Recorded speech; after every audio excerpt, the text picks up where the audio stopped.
Hello, beautiful people, and welcome to Drawing Down the Dragon. I'm Snappy, and I'm joined by my dear friend, Leslie Selene. How's it going, Leslie? Oh, it's going good. It's going good. I have a little stage fright. I'm neurodivergent, so if I interrupt you, I didn't mean to. Oh, no worries, no worries. I'm just so excited to be here to be able to chat with you. So, we've been Yeah. talking now on and off for about 2 years or so through the chats. We met through the Lady Babylon community, connected through the tarot, and through just magical practice and spiritual work.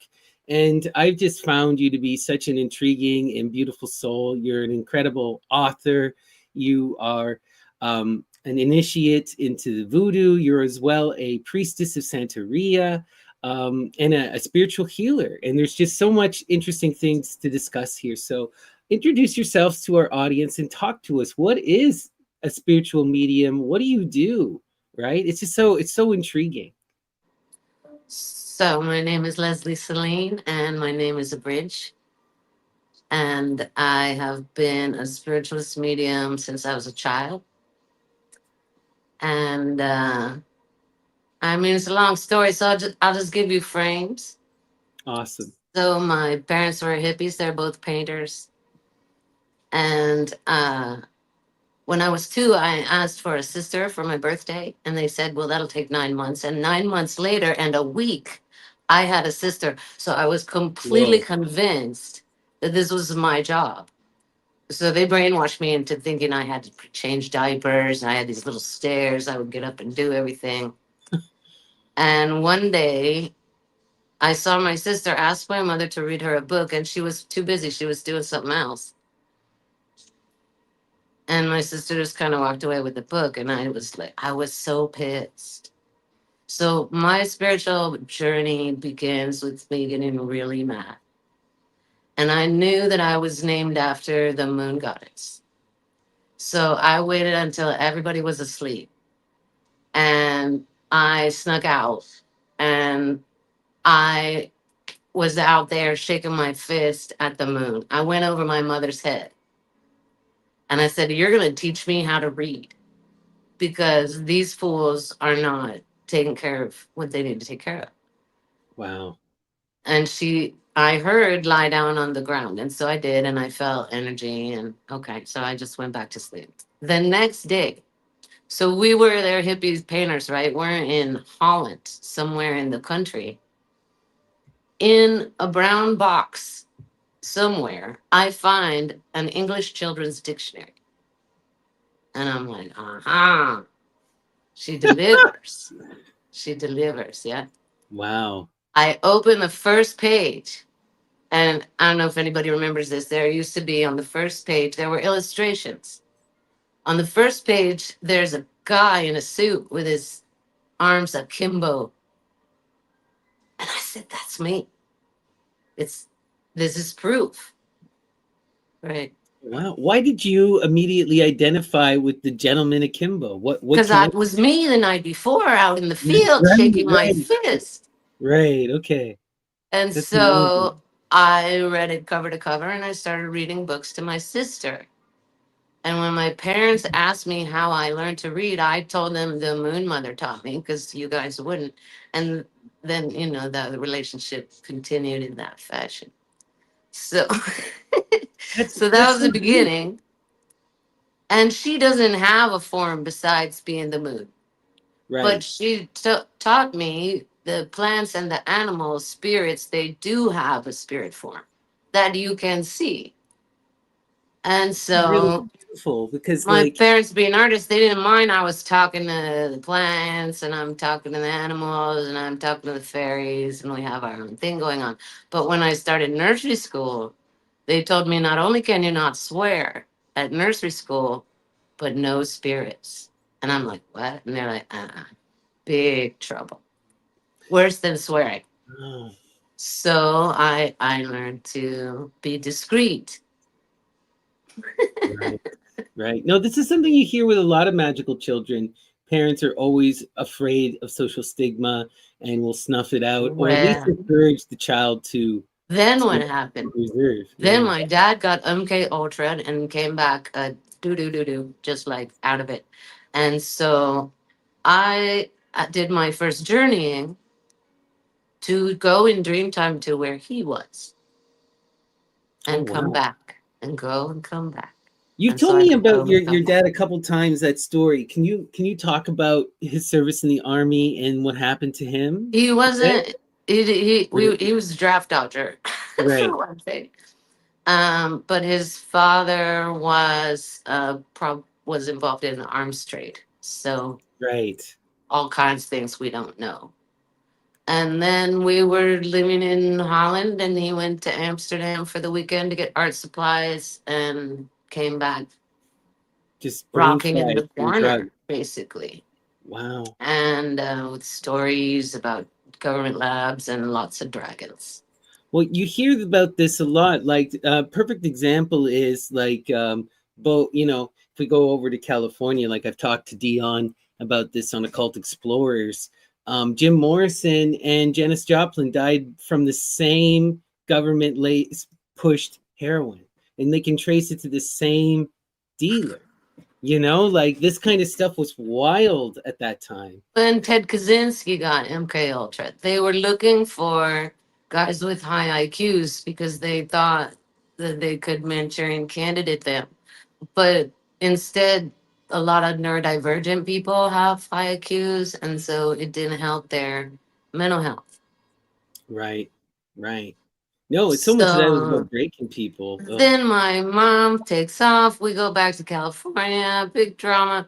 And then wow. she goes for a card reading, and the guy says, "You're going to move to the town where your cousin lives." He's getting help, obviously. There's no card that says that. Right. But he probably You got would the know. You would know. Hierophant because he said, "You're gonna get married in that town to someone I Mm, can't tell if it's a professor or." So anyway, we go visit my cousin. She loves the town. We move there, and she falls in love with the Catholic priest. okay. Yeah. Wild. That's a complicated scenario. He leaves the church for her. Oh wow. Yeah. Headline in the local paper: priest defrocked by a woman named Eve. So she's a single mom. She's not even Catholic. She's a Dianic witch. Hello. Like, Oh wow. so here Gosh. I am. My introduction as a new kid in town is like a headline, right? So I'm the Jeez. preacher's daughter before I'm anything else there. Right. And that's a whole ass thing, right? That is a whole ass thing to be the preacher's daughter in a small town. So that's how I grew up. I was the daughter of a renegade preacher who had married a witch. That's such a And wild uh, background. and they were active politically. They were, the only white people at the Black Panther meeting. The AIM had their meetings in our living room, and Amnesty International had their meetings in our living room, and so there was a lot going on, and none of it was private. And as my son discovered, I'm on the spectrum, so I spent a lot of time hiding in my room with a book, Mm, and at school too, really hiding in the back row, and all that stuff. right. And then as soon as I tried to not hear things and not see things, I got ear infections and all kinds of issues. And so it wasn't long before I was riding my bike down to the metaphysical bookstore, Minerva Books, with an owl out on the front, and Carolina. chatting with the old folks who knew shit, and they knew shit about how to not be crazy like your dad, and not be a Catholic like your dad, and Right. and not turn it off. But In fact, they had ideas about what I could eat, you know, plants that I could take to help me. Skull cap is a good one if it's like yakety yakety yak. I mean, Michael skull cap. That's why it's even called that. It'll that's shut them wild. right up. But basically, you have to give it a lane. If you don't want your spirits to get all up on you all the time, then you have to give it a lane. You're like, it's Thursdays at 4. We Right. can talk. Otherwise, get in line.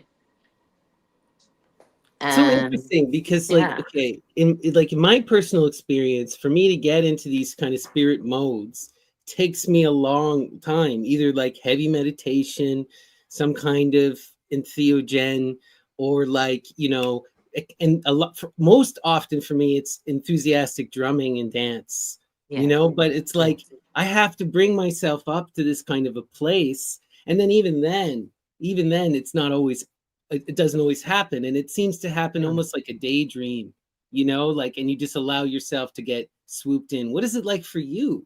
Well, on the other side is it's not always a picnic getting ready to be normal, and I've had periods where I had to get up an hour earlier than usual to get normal in time by the time I had to, and I had to get normal before this a little bit, even though it's you guys.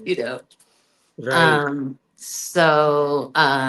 Yeah, and I can't drink alcohol. It's just good for other people and not for me. I can't not smoke. Oh well, there are worse things. So, So wow. I have to take herbs. I've always had to take herbs, and This is a good point that I want a lot of and I people to hear. talk to the plants, so it's a whole thing, right? Right. No, but this is important because a lot of people, they get all kind of caught up in the need for entheogens, especially people who are working in a lot of these more African traditions because they're central to the ritual rites, or the Helen traditions because, or any kind of magical tradition, they put such an Well, emphasis really, on you it, but only you need don't them need it. sometimes. It's Yeah. it's not a weekend party thing in any No. tradition. No, you're right. You're right. But it It's seems like a in lot most of people indigenous listening to traditions this. is like once, Right. and it's a whole bunch. It's once or maybe twice in your life, or if you're a shaman, then okay. But if Right. you're a shaman, you were already strange. They weren't expecting a cobbler. So Yeah. But I just think it's really important, that, people recognize that you're supposed to have a balanced relationship with the plants. And, you have to live within your own body, like, so what works for you may not work for another priestess, right? well, and at a certain point, they quit me. Right. So my experiences with plants are like at a certain point they're like, okay, that's enough. Like I took mushrooms with my friends and nothing happened. And I'm Right. like, okay, either we are through the looking glass, right? Or there's something and they're like, look, you can talk to us anytime you want. Why do you need that? That's so interesting. And then it didn't work after that. And then LSD didn't work. And then ayahuasca didn't work. Ayahuasca didn't work. Now that's No, I cool. swear to God, everyone's sitting there and I'm like, I want to see the colors. Oh my But God. then you gotta wait forever for them to come back. So Okay. Wow. Okay. yeah. So tell us, where did you, so you meet these beautiful women who run this metaphysical shop. Yeah, Um, women and men. Any yeah, old yeah. people that Okay. were sitting around on that Elders, couch, I would talk to them. right? And Where do you go from there? we How do had you we get into had we initiation? had relatives like me, Hmm. right? Okay. So they Yeah. could say, "Oh, Diana she's like Cush's. Aunt Eva" or whatever. Right. So it's a gypsy ancestry, and so it's not too taboo, but Okay. they, you know, always kind of on the down low, a little bit undercover. They would trot me out to read poems at parties. Right. But then I'd go hide again. And so, anyway, so I started reading cards. I'm like 12. I steal a deck of cards from the bookstore and I started reading the cards. And, uh, and then I started studying astrology when I was like 20. And I did get too sensitive at a certain point with the special diet. Yeah. You don't want to be an empath. That's a neurosis. You don't want to be, you want to be empathetic. You want to have empathy. But an empath, that's a freaking diagnosis. And you're hiding in your house and you got to wear a bonnet and shit. No, I was going to punk rock shows. I need to be fit enough energetically to take a wall of sound and a mosh pit. I was going to be ninja, right? And so, and so I practiced, right? That's And then amazing. it turns out a certain amount of toxins is necessary. Otherwise, you do feel skinless.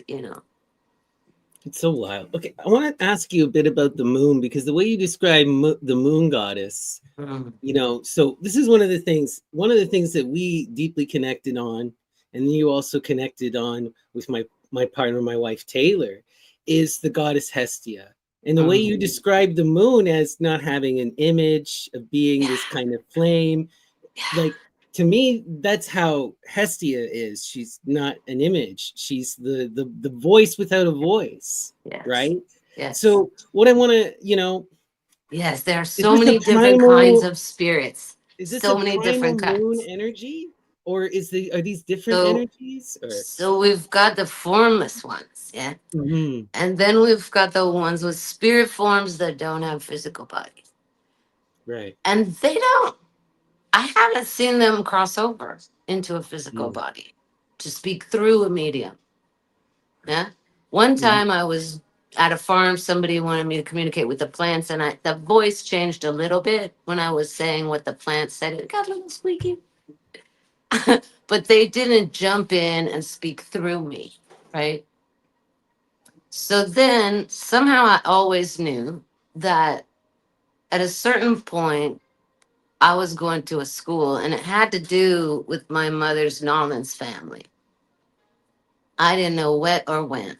But at a certain point, I started having dreams I could not explain.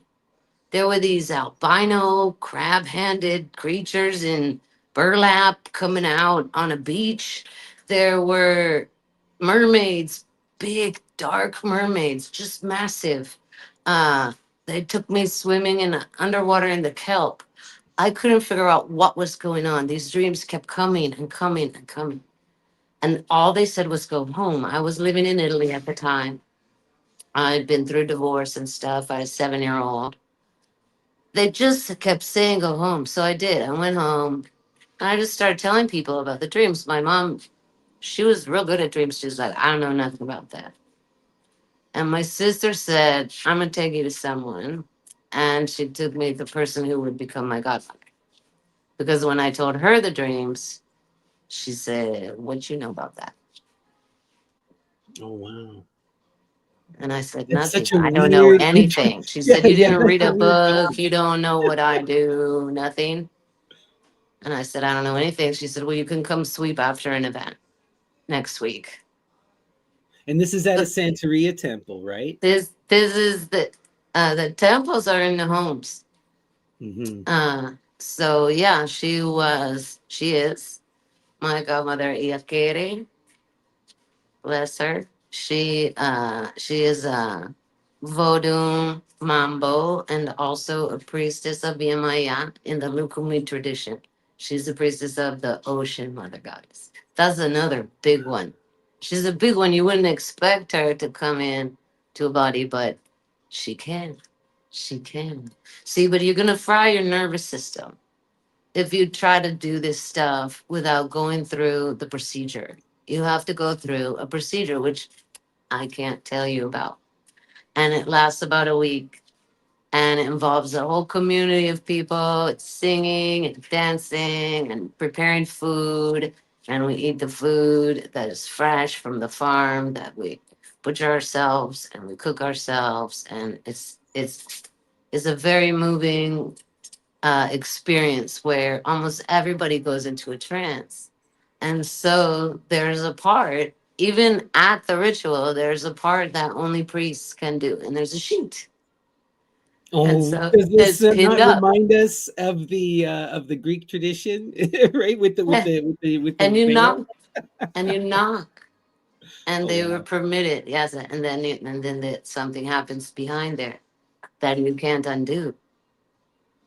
how interesting. So when it's done, my son came with me, my mother was there, my stepdaughter was there, and it was in Florida, Casa Piranha, and it's the Cuban lineage. And so when I came back, I'm waiting at the airport, I'm waiting, I'm waiting, I'm waiting. Now I'm all in white, and I must be all in white for a year. No going out at noon, all kinds of rules. Sitting on the floor, all this stuff. And my son was a really good sport about it. Anyway, we're sitting there at the airport, nothing, nothing. Finally, I called my friend who was coming to pick me up. She said, I drove around and around. I didn't see you. I'm like, bitch, I'm only white. You could see me from space. I got a bright yellow suitcase. Like, she did not recognize me at all. Right. And I said, Wow. come back looking for someone else. And then she saw me. So it does something. Yeah. And it does something you can't undo. So I asked my stepfather, the Catholic priest, I said, when they ordained you, there's something, there's a part you can't tell me, right? And I said, they did something to your head that you can't undo. And he said, crying. He says, Oh. now I know. I was wondering if they were going to do the same to you. And now I know they did. So you think did he tell you he was initiated too? He was ordained as St. Patrick's Seminary Right, in San right. Jose, California. So it's a similar experience They you're do saying. something to him you can't undo. That is secret. Yeah, I don't know what they do. Wow, that's so interesting. And Like then they can't give local. last rites until you're about to die. Hmm. But see, that's when they do something like that. Can you can you talk They do to the our audience? crown. They do the crown. Yeah. The baptism is the base chakra. Confirmation is your middle. Marriage is here. And a deacon, yeah, who can speak. And then the priest. Only the priests get the crown. Hmm. Can you talk to our audience and explain a bit about Santeria, what it is, and like I So know like so after you go now through. now you're in direct communication with the elements Right. because you're dealing. I'm made to Changó, the god of fire, also thunder and lightning. I So feel that's a your little Orisha. more probably during a thunderstorm than your average bear. So that would be And like I heard like in similar to I'm more familiar with Haitian Voodoo, but in Haitian Voodoo often people will mm, develop a personal relationship. Like the priest will reveal that you are yeah, tied ancestrally to a spirit. Is it a similar idea? not the same. Okay. Mm. So one of the things about the Christ tradition is that anybody can have a personal relationship with Jesus. Right. My stepfather was onto the fact that there are a few. This Christ. was one of the things I was not supposed to go around talking about. And I actually did not go around talking about it until my godmother sent me a YouTube of Amen and said, listen, he says what you're saying, only he has proof. You're talking about an ordination that is similar to that of the Orisha, the Santeria, where Hmm. there are many, many people who are ordained to this spirit, the Messiah, right? There's people who think there were upwards of 5 crucifixions of a guy named Yeshua for messianic insurgency during that time. Face it, every 2-bit prophet from anywhere in the known world was coming to Jerusalem to be that guy. It was the Messiah beauty contest. So yeah, there's one from Bethlehem, one from Galilee, one from Jerusalem, right? One from Judah. What, like, really, where was this guy from? Like it says in the book, he's from all these places. No, this Well, I is a think what bunch it of is different that guys, right? well, because what I think they're really getting at is, as I was talking about this in my previous discussion I just did last night with my good friend Mandy. What this is that this is a form of Jewish cynicism, and you're having all of these people who have taken these vows of poverty and these vows to be the antagonist, right? All of the cynics are dogs. They come It to wake depends the on which world up. period you're talking about. Like with the Greeks, like you can't Yeah. compare the early Well, well, Greeks with well. the later All of the Greeks. cynics are dogs, right? They come to wake people up, but But then each at a person certain determines. point, the Christ tradition is hijacked by one Yeah, Roman family, which turns it into a franchise and absolutely. is just totally this money making thing. But I think, And so at different points, yeah, it's different things to different people. but I I think personally, like I'm some a of the, fan of the Buddhist Jesus, the one who went to the rainbow body, and then I was the one who got the call and said, "Guess what? They just found the Buddha in Alexandria." I'm like, "I told you, there was plenty of Buddhists there." And there was I a think Buddhist Jesus, you well, know, I think what happens is ultimately this Jesus character, right? He's a mythopoetic archetype of an idealized so philosopher many. You know saint. how many priests of Shango You there know? are? Do you know how many priests of Yamaya there are? Mm, In 1 year, in 1 minute. Never mind you talking about, like, when we do a prayer, we got to name all the ones we know about. It takes a really long time just to name the ones we know about, right? right. Excuse me.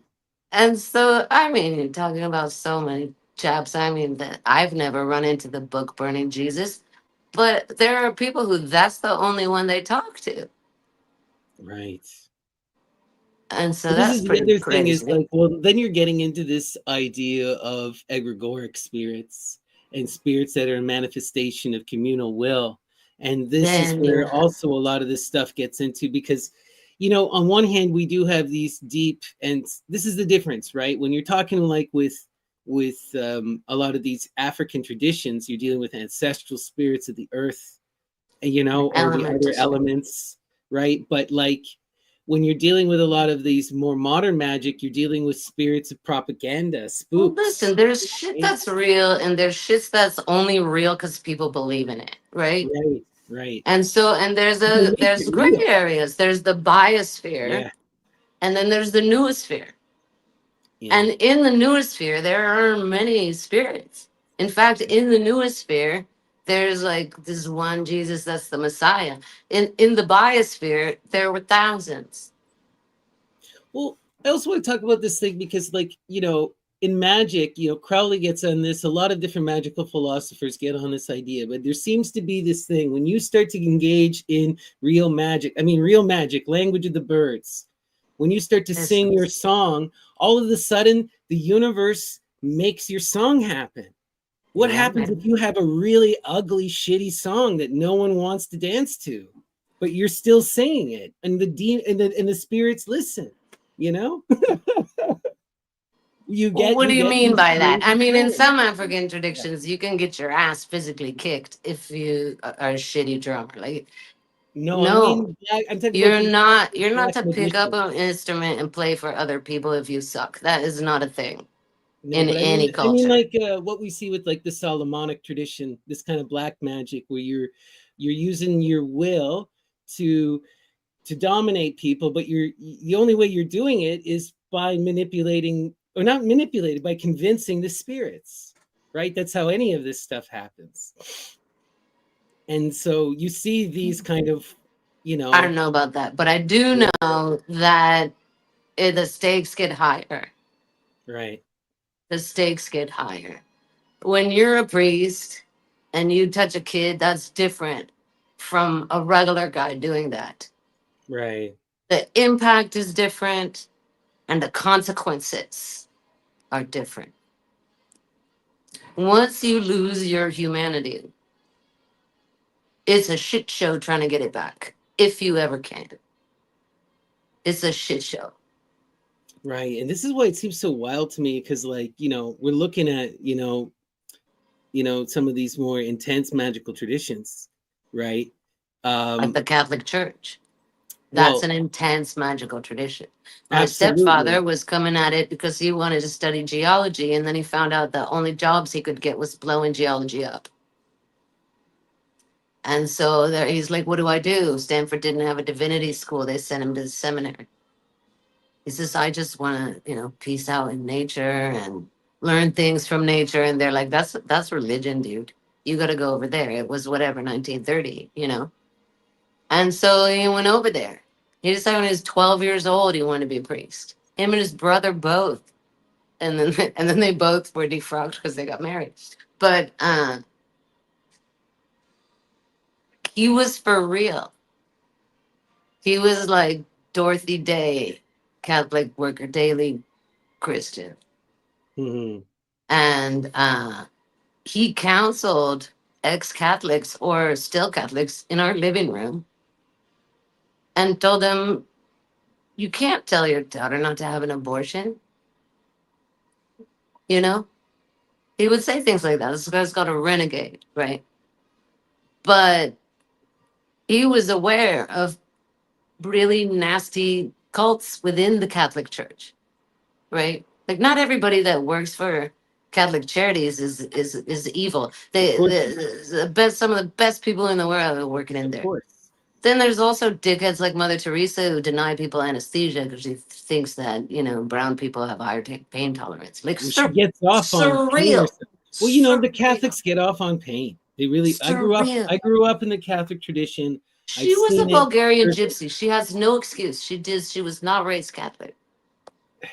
But that's even worse because I'm telling you, the most intense people are almost always the converts. They're the most radicalized in a way, right? These people are working in the newest sphere. These Yeah. fuckers, right?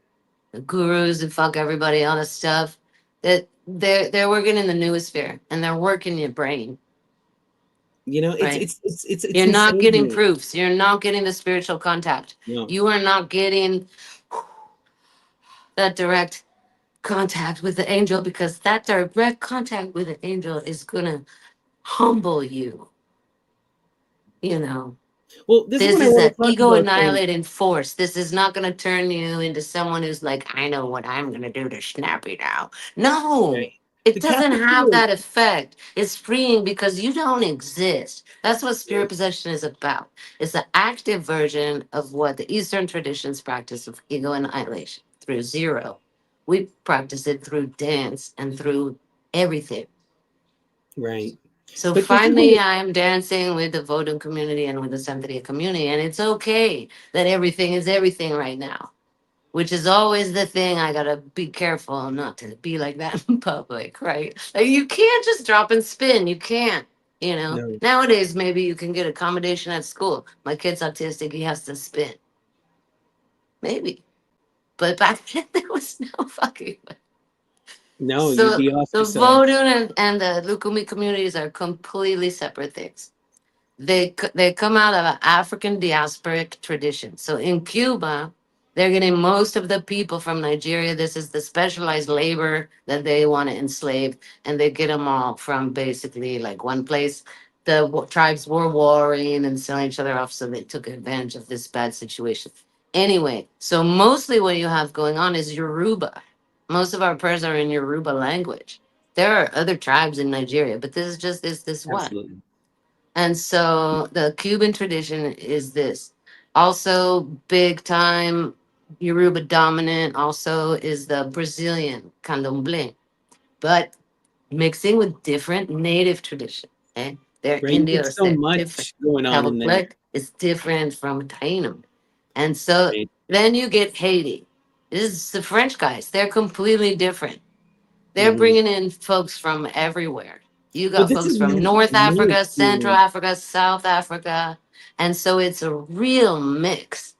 It's also like what's wild to me is when I started to talk to people who were like, because where I grew up in Ottawa, there was a large Haitian community, and when I would talk to these people, what I didn't realize is how Martinist, how modern occult a lot of this is, how it's so woven in with Catholic and French tradition So and it's a mixed Masonic bag who tradition. signs up to be a missionary, Hmm. right? Out of the mixed bag of people who sign up to be priests, who are people who had polio, people who are neurodivergent, people who are queer, people who are fascist, people who are communists. These for different reasons, people are going to sign up to be a nun or a priest. Then who's going to sign up to get on a boat, a fucking leaky boat, and go across the Atlantic Ocean? That's a different group of people too, right? So you got alchemists, you got magicians getting out of Dodge before the Inquisition comes. You also got the Inquisition itself, right? And then you got, some weird botanist, But right? okay, so like So one thing I always there said. were French missionaries that practiced Vodun that contributed to the practicing of Vodun. There's an Irish law, Well, Maman this is one thing I Brigitte. wanted to ask you about because I know a lot of people who are Westerner who are not in these kind of Caribbean traditions or connected at all struggle with this because like especially I grew up Catholic, and in my deeply Catholic tradition it was always the most evil thing humanly possible is possession, literally. Sure, right? yeah. And No, then they make it now sound you really look, bad, like sex and masturbating and right, anything, right, you know. right. F- It's the worst Priests thing falling in imaginable. love and But bullshit. then I None of would that. talk None of to that. these Haitian No, it's people. dancing in church. But then you talk to these Haitian voodoo people, and they're like, "Oh, Haitian voodoo is no different than Catholicism. It's the exact same." And I'm just like, "What do you mean it's the exact? Oh, the saints are just they're just other spirits. It's the exact same, and their rites they're no different than ours, and these traditions in Haiti are the same." And I'm like, I'm trying to understand this. Like, what it doesn't make sense so much to me because Syncretism isn't gonna make sense because it's to not get murdered is basically right, where that narrative comes from. yeah, And yeah, sort of Saint Patrick. If you light a candle, it has a snake on it. Could be Dumbledore. You can right. say that if you don't want people to be really mean to you about it, you know. Well, it's like But there are a the lot of Haitian difference is people they're who can't separate and stand the voodoo. same. It's There are a like lot of people Haitian who, people who are super Christian and hate yeah, voodoo, and you can't bring that up. And how, get yeah, out of that's my true. cab. And Yeah, so it's the Haitians complicated. are definitely not a monolith. And Oh, and there are Haitians who write mhm. books about voodoo, and there are Haitians who say you're not supposed to write books about voodoo. Right. And this is where it also gets so complicated because of a lot of the connection to the magical world, right? Because the voodoo got so synthesized with Martinism, it's now become such an essential part of American occultism. And this It's brings in, interesting, isn't it? Because right? in And it certain brings in all of areas these of the weird, yeah, US, depending on immigration patterns, it would then go mix with the local tradition, like in places in New Orleans. yeah. But also here in Mexico. Mexico is crazy. The Spanish didn't get anywhere. Like really So like, only a quarter of Mexicans have any Spanish blood at all. And there are lots of places where they came there, they built a church, they left and they didn't come back for 100 years. And then but they also came back like, and there's all these more gods in there in the church. And they're like, what happened? And the people said, well, your gods married our gods and they had children. but it's like also one of the interesting things is like this syncretism has never stopped. It continues to go on. Like one of these Yes. interesting occult people that I've been interested in or have read is Michael Bertio. And Michael Bertio is interesting. He grew up in a theosophical family. He becomes a Catholic priest. He goes to Haiti. And while in Haiti, he gives up the frock. He gets initiated into Voodoo. And then he moves back to the States and he creates a kind of occult society that's part Voodoo, part like modern occultism. And then he's initiating hundreds and hundreds of people, and this has created all of these new Well, those are the kind of people orderations. that write books, Right. Yeah. I my godparents are the goofiest, sweetest, smartest people I know. And not that this would ever happen, but if I called them in the middle of the night, come pick me up at jail, they wouldn't ask me what for until I got in the car. Mm-hmm. Those are people you want in your corner. They're not ostentatious. They don't write books. They don't initiate a million people. They Right. don't pull hierarchy games on me, but I bow to them. Yeah, you're right.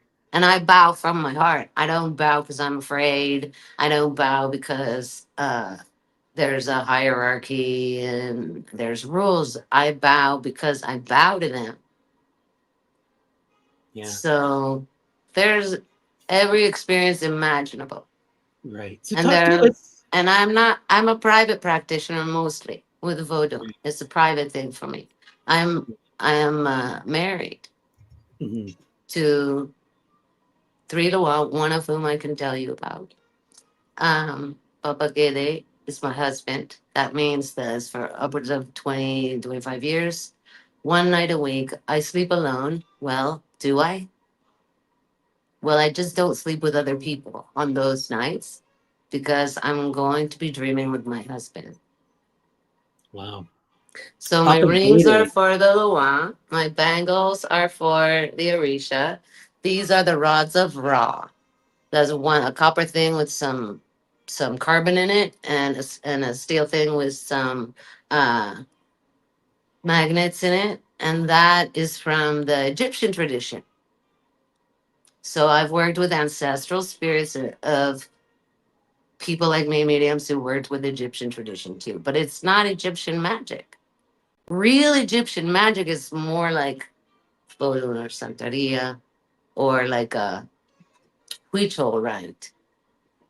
Well, yeah, But there you're not seems you're to not be that primordial. ever gonna get that. That is way more secret Well, than anything I've ever I done. wanted to ask you about this because there seems to be this hidden feminine that's at the center of the Greek and the Egyptian magical tradition. And it's told through either the adduction of the Kori or through the death of Osiris. But you have the same thing where the great mother wails in desperation and raises the dead, right? And this is the most powerful magic. This is the height of all the initiatic traditions, you know, and this is what no one ever talks about, right?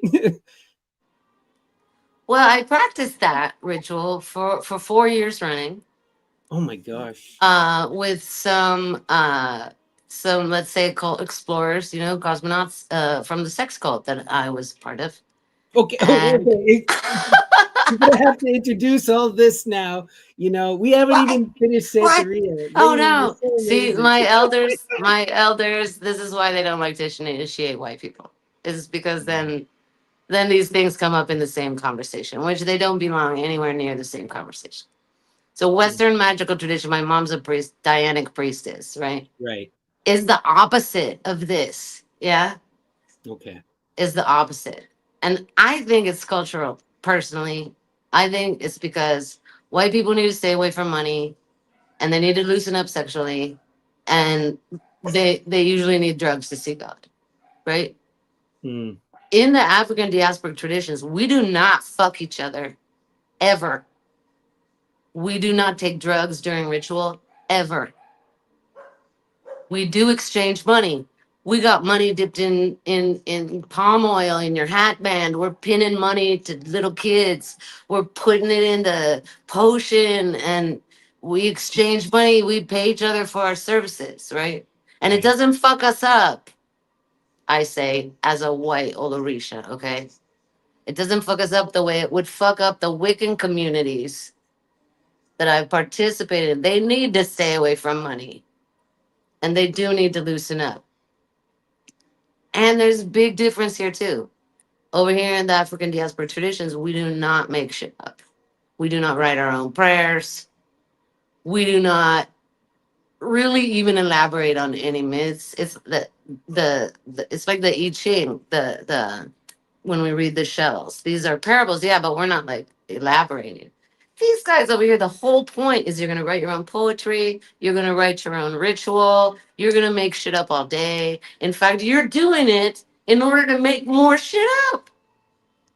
That's a well, that is a huge part of the muse tradition. Yeah, Yeah. certain aspects of the magical tradition. You Yeah. know, and some of this is authentic and some of this is a lot of this weird postmodern stuff. But is that You gotta know where you are. still You part gotta of know it? where you are, and if the people around you are even nice, and if they even really like you, and then of the people that are nice and that like you, their tradition is the way they practice Wicca is gonna be completely different from the next town you live in. And Well, and there's so many different magical paths, you know. What we see, like, you know, in the Western magical tradition, you're right. They're especially in this kind of modern post kind of, you know, hidden world where things have come out into the open. Everyone and chaos magic has kind of really empowered this idea that everyone is supposed to be this fundamental creator to create their own magical tradition, and that in well, some ways is the goal of magic, at least within certain streams of like chaos magic. in the It is so Americas, we have this completely like different. rugged individualism, right? Yeah, And especially like in California where I'm from, if you are not currently manifesting your dream, then you're just an asshole and no one has time for you, you know? So the degree to which we are forced to be independent and rugged and innovative this is is something though that absurd to attracts me everybody so else, much. right? They're like, "Ooh, you're Yeah, gonna be the only magus," right?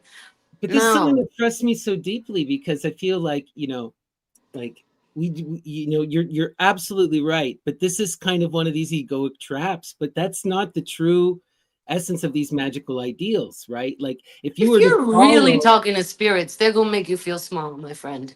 Absolutely, Let me right? tell you, If you're really walking your will, if you're you had really never been doing naked till you've been naked before the Orisha, before the Luau, before your own ancestors.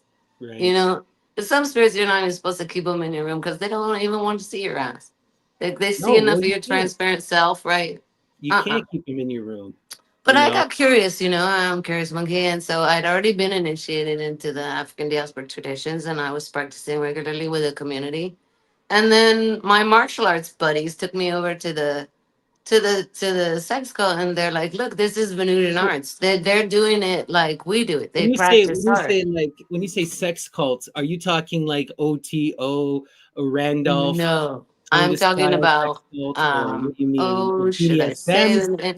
I'm talking about the name of a group that is now kind of in trouble, so I don't really want to Okay, you name don't need to them. name anyone. Not because I don't love them and co-sign, just because it's a whole nother ball of wax. But it's a group of people, they're exploring sexuality, they're exploring female sexuality.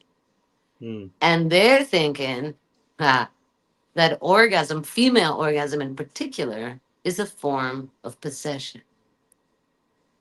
And I'm like, Wow. oh, okay, right.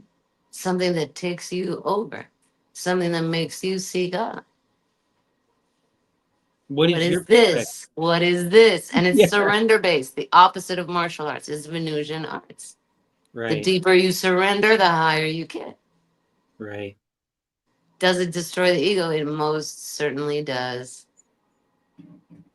It is annihilating.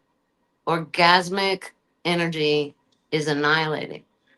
And we have no concept, most of us, how much of our relationship with our partner is just a reaction to all the energy that moved in the body when the sex happened. In fact, some people even get mad regularly. Right after sex, they get mad. That's the quickest way they can think of to get back in their body because they got so high. And you're like, a minute ago, she was, right? Well, And this is now I'm the worst guy, right? well, you're getting into one of those things like in the Greek tradition, Eros. Eros is the one that leads to ecstasy, ekstasmos, that allows you to exit the body and achieve ionic life. The only way you This is get the there thing. is through the bliss. The poor And the man's bliss is Kundalini. absolutely And needed. since I had opted out of my mother's tradition, I already identified as non binary before it was a word thing. Right. And I was there, like, I'm 12 and they want me to do the menstrual rights. Both me and my sister were like, no, no, thanks, Not for you. And we basically said, what's the fucking difference? God is male, God is female, God ain't nothing, none of that. And they were like, damn it, because in a way they knew we were right. But it's through being around them that I became, familiar with the European traditions, the goddesses, the pantheons that they played with and experimented with as Dianic witches. Also, these bitches, they have their secrets. They didn't tell us shit after that. They didn't tell us where they were going anymore. They didn't tell us what they were doing anymore. We were not in it. And Right. so, and so this was my way, probably getting involved with this group, experimenting with what if you do female orgasm as an impersonal meditation, like if it was Zen. What happens then? Well, what happens then is the strokers, the men start feeling it in their bodies too, and that's scary. Oh, and you got all this energy coming. Yeah. Well, this is so interesting to me, right? So this is the OTO. Like I like them for their academic rigor. Hmm. But they're weird, and it's a boys' club, and Zen is too. I was Zen trained, and you get tired of it being a boys' club all the time, right? Well, And I think too many people romanticize Crowley and they're not into it for like the true magic. And you're right, it becomes this like Dubrow thing. And that's ultimately why as much as I enjoy a lot of that the writing and the ideas of Thelema, I'm yeah, not, I don't well, fully no, again. and arguably a certain portion of Thelema is this initiated by assault, Yeah. huh? And they decided like right away. They were like, "We're not doing Me Too." You know, it's like, yeah, okay, What I'm interested really? in Why? Yeah. really is I'm trying to get to the like my thing is I'm trying to get to this red goddess that that Hestia flame, right? The hearth, the earth, that menstrual fire, Yeah. right? This is Dig always it. what See, it's encountered that to me. was Parsons' problem, Mm. right? Yeah, that was. You're gonna blow yourself up. Yeah. Your nervous system, unless you've been through like a many days long fucking thing you can't talk about, right? Mm. Your nervous system is not wired to house a spirit of that size. Hestia will burn you up inside first and then burn your house down. If you try that, Yeah. you don't need to be doing that. Also, because we don't need to be fucking everything. Like it, the Yeah. presence of God is enough. Well, she's already in your house. This is the thing with Hestia. Your Yeah. your stuff does Yeah. stuff. That's why we wound up knowing each other. Is here I am on the Discord, and I'm an old lady, like I don't know. And and then I find out who else is on Discord that I know is like my friends' kids and stuff. So I'm trying to keep up, yet another app. I have to check what people are saying, but these people are so sweet. These people are so nice. And they're all kind of like me, like there are people on there who see gnomes, like I do. And then and then there's some dude bros that are like whatever. But mainly no, mainly this is like a gender non-specific goddess tradition, which is what I've been hoping for forever now. Right. And then you're doing a Hestia invocation, and it's just text messages. Like we're not even in a room with the actual fire, right? You bring up Vesta, and I mentioned, oh yes, I remember now. When I was pregnant, I promised Rhea Sylvia I would write her story. And I don't know what you said after that, but I just started weeping. And that's a symptom of ancestor possession, is the crying. And I'm like, oh Yes. dear, The oh Demeter dear, oh magic. dear. I had tried to set up my life. Like I got a little cottage. I did all these things for years trying to get the spirit, and nothing came. I wrote 3 books before COVID, then zero. And then I'm like, here comes the words, here comes the movie. And I had to sit down and take notes for 3 months, just like the last time. But see, the last time it was a muse, but it was a fury. She's a fury. And it was at the onset of menopause, when all the estrogen is gone. Boy, was I akimbo then, Right. mad as a hornet, out in the field demanding. Wow. And so I had published a couple of my diaries, one from my time in sex cult, one for after, and then here comes a diary of somebody who is me but not me, and I can't not do it. It's from 11 p.m. to 3 a.m. every night. I'm alone in my apartment in Catalunya. I don't know what's going on. I'm writing my diary, only it's her, and it's all these fantastical things are happening, and it's jarringly sexually explicit and jarringly violent. And these are the things that menopause does to you. so, so Well, some Rhea fury Sylvia of though, menopausal nature but like for possesses people me, and who I don't write these know, books. but also for people who don't know Rhea Sylvia's story, okay, she Who is knew her an story? exiled priestess of Aphrodite who has to sell herself into prostitution to take care of her children. And she becomes the foundation of Rome, but she is hidden in the silence. No one can know about her, right? Numa keeps her locked in the back. There's all Well, this so what weirdness the with this. Etruscans, they have animal magic, right? And Yeah. we've talked about the animal and the plant spirits. They have this, right? Yes. But they kind of grow, and the Greeks grow, and then and first they're just doing the moon mother magic, and then the more elements come in. I don't know, the sun, the Babylonian astrology kind of seeps into the then modern mind, and so then we're talking. Oh, look, there's Mars, there's Venus, there's And so our vegetative gods are suddenly reaching for the stars, and we have correlations. These plants are of this star now, yeah. And then in each energy center is a slightly different flavor of this energy. But the Greco-Roman pantheon is but a Near Eastern variant of Lukumi. Zeus is Shango, you know. I mean the Oshun is Aphrodite.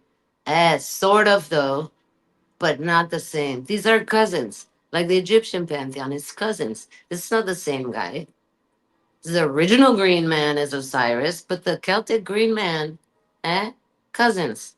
Not exactly the same. This is where it gets so interesting, because Yeah. like, you get wildness, like one of the texts. So one of the things that when I was studying with Ammon for a while, I was studying with him as a magical teacher. He would recommend me books. That's all Ammon would ever do. He wouldn't say anything except quotes, and he would send me down rabbit holes. This And is it. one of See the what I books, mean? These magical traditions either are no books or only books, right? right? That's actually kind of true. Right? You just described Ammon versus like Genesis. Genesis is like no books. Ammon's like all the books. None of this ancient stuff. Only this ancient stuff. Tai Chi assumes flow will follow line. Afro Cuban dance assumes line will follow flow. Right. Anyway, you were saying there's something Yes. you So learned from Ammon Ed. recommended me to go check out Apuleius, the golden ass. The golden ass. And he's telling me to look for the great mother. And, basically at the climax of the book, the great mother shows up and she's like, I am this goddess. And I am that. She says, I am Persephone, Demeter, Hestia, and Hecate Uh, as one. One, that's a bunch, though. Yeah, as one. interesting. It's really interesting If you force. dig back far enough into history, right? The Etruscans didn't start out with a whole bunch. They just had the moon mother. Right. and It all and I comes back think to the hidden moon. Hestia Yeah. is of we don't know where she's coming from exactly, and the same with Artemis. We're not really sure. We know they predate. The way It's so Sekhmet ancient. predates Isis by The quite a bit. problem the problem with Hestia, and this is the reason why I started to gravitate to Hestia, is because when I looked into, me being a nerd, it starts out with the nerd and then the mysticism comes in, and Yeah. I follow the muse. So I'm like, Mhm. okay, if I'm looking for the And oldest I go tradition, the other way, right? Like I get right? the Yeah, visions, and then yeah, I go get on my bike and go to the library, right? it's hilarious, right? Well, this, Yeah. great minds, we come to the same areas, but in different ways. It's fun, right? But like, so me, I'm like, okay, I want to go to the oldest Greek tradition, the Pelasgians. Okay, Mhm. what is the center of the Pelasgian thing? And it's like all we know, they didn't write anything down, but they were obsessed with the hearth. Every time they would set up a city, they would build a big hearth and they would have this center communal fire where everyone came to break bread. But the key thing is their dead would then be burned in the hearth and the bones would be placed around the hearth. So Yeah. this is where you also communed with the ancestors. So it's not just that she is the flame in the center of the community, she's also the mother of the spirits, Well, the in certain connection parts of to the Italy, underworld. the columbarium, you the corpse is reduced to bone, Right. and when you go visit some people, they come and they touch your grandma's bones. Yeah, still, still in the Yeah. Catholic tradition, not in the Protestant. The Catholic, behind the sacristy, there's bones. They There's keep the some weird magic fucking in femur in a Catholicism. glass box or something. Yeah, It's full Congo. it's That's full. why the Haitians say this is the same. You got bones in the back too. But like when I We took know you do. religion studies, when I was taking religion studies and doing physical anthropology in university, okay, they said that the oldest religious cult that we can call a cult is they call the fire and skull. West This is for as old as it fire. is, the This is a fire and movie in the skull, 80s. right? Yeah, but this is Yeah, it's when we caveman go to shit. our Yeah. oldest thing. This even predates humanity, right? The And so Neanderthals. no, we're finding out that Neanderthal had cities, had devotional practices, Yep, and so did the factories, other guys, with the Denisovian guys, and then the right? little guys, the Florentians. Everybody is doing voodoo. Everybody from the Yeah, beginning to the end. Like, what do from you the think they're beginning. doing at a Chinese restaurant? Yeah. When I went Yeah. to China for the first time, I was in Women Taiwan, knocking at the right? door with their I fruit, walk like out in that's the some morning. voodoo. I look down the street. Every fucking person is doing voodoo out on the sidewalk with the fruit and the incense and the booze and the whole 9 yards. The Every Chinese apartment can't building catch has an you. ancestor altar. You put your shit there, and everybody stops at the ancestor altar on the way out. And I'm like, oh, everybody's talking to dead people. Like me, I have to Yeah. hide. And here, everybody's in the street talking to dead people. But the wild thing that was for me, where okay, so what digging into this Hestia tradition, what became revealed to me through all this study, and what the Muse revealed to me was that Hestia is Hecate. She is these are this is the solar and the lunar aspects of the same energy, because Mhm. she's the mother of spirits, and it's the hearth that takes the dead, that is the one that consumes you and allows you to transition between the forms. This is This my is the mother's crossroad. tradition This also, is the that all the crossroad. goddesses in the end are just this one goddess. This This one is goddess. fundamental to Earth. European shamanism. Is the Yep. is the is that we reduce it down for the feminine creative s- Womb. power Right. It's the fire in begets the womb that's the everything center. else. Yeah, Yeah. yeah. Yep. And then you have the child that is born, right? This is why, like, the central image, this is, like, it blows my mind that people don't see this. They look at, like, we've been talking so much about Catholicism, they see Mother Mary. And I look at that and I see Demeter and Plutus. I see Cybele, and The Dionysus. Catholics prove Like, you can see anybody you want. You can right, you can see Coatlicue. You can see this is why it's Catholic means umbrella. right. They're never It's thinking the of anything universal but church. colonialism.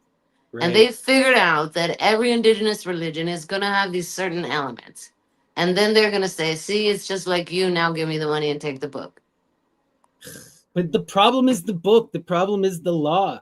This is something that I always Isn't thought it so though? interesting. It is, because this is Isn't it something. though? And It is also these OTO nomos. fuckers, the more Yeah. booky they are. And I went to the esoteric book fair every year that it happened. I loved it. It was in Seattle. It's the nerdiest fucking thing. And and It's all good.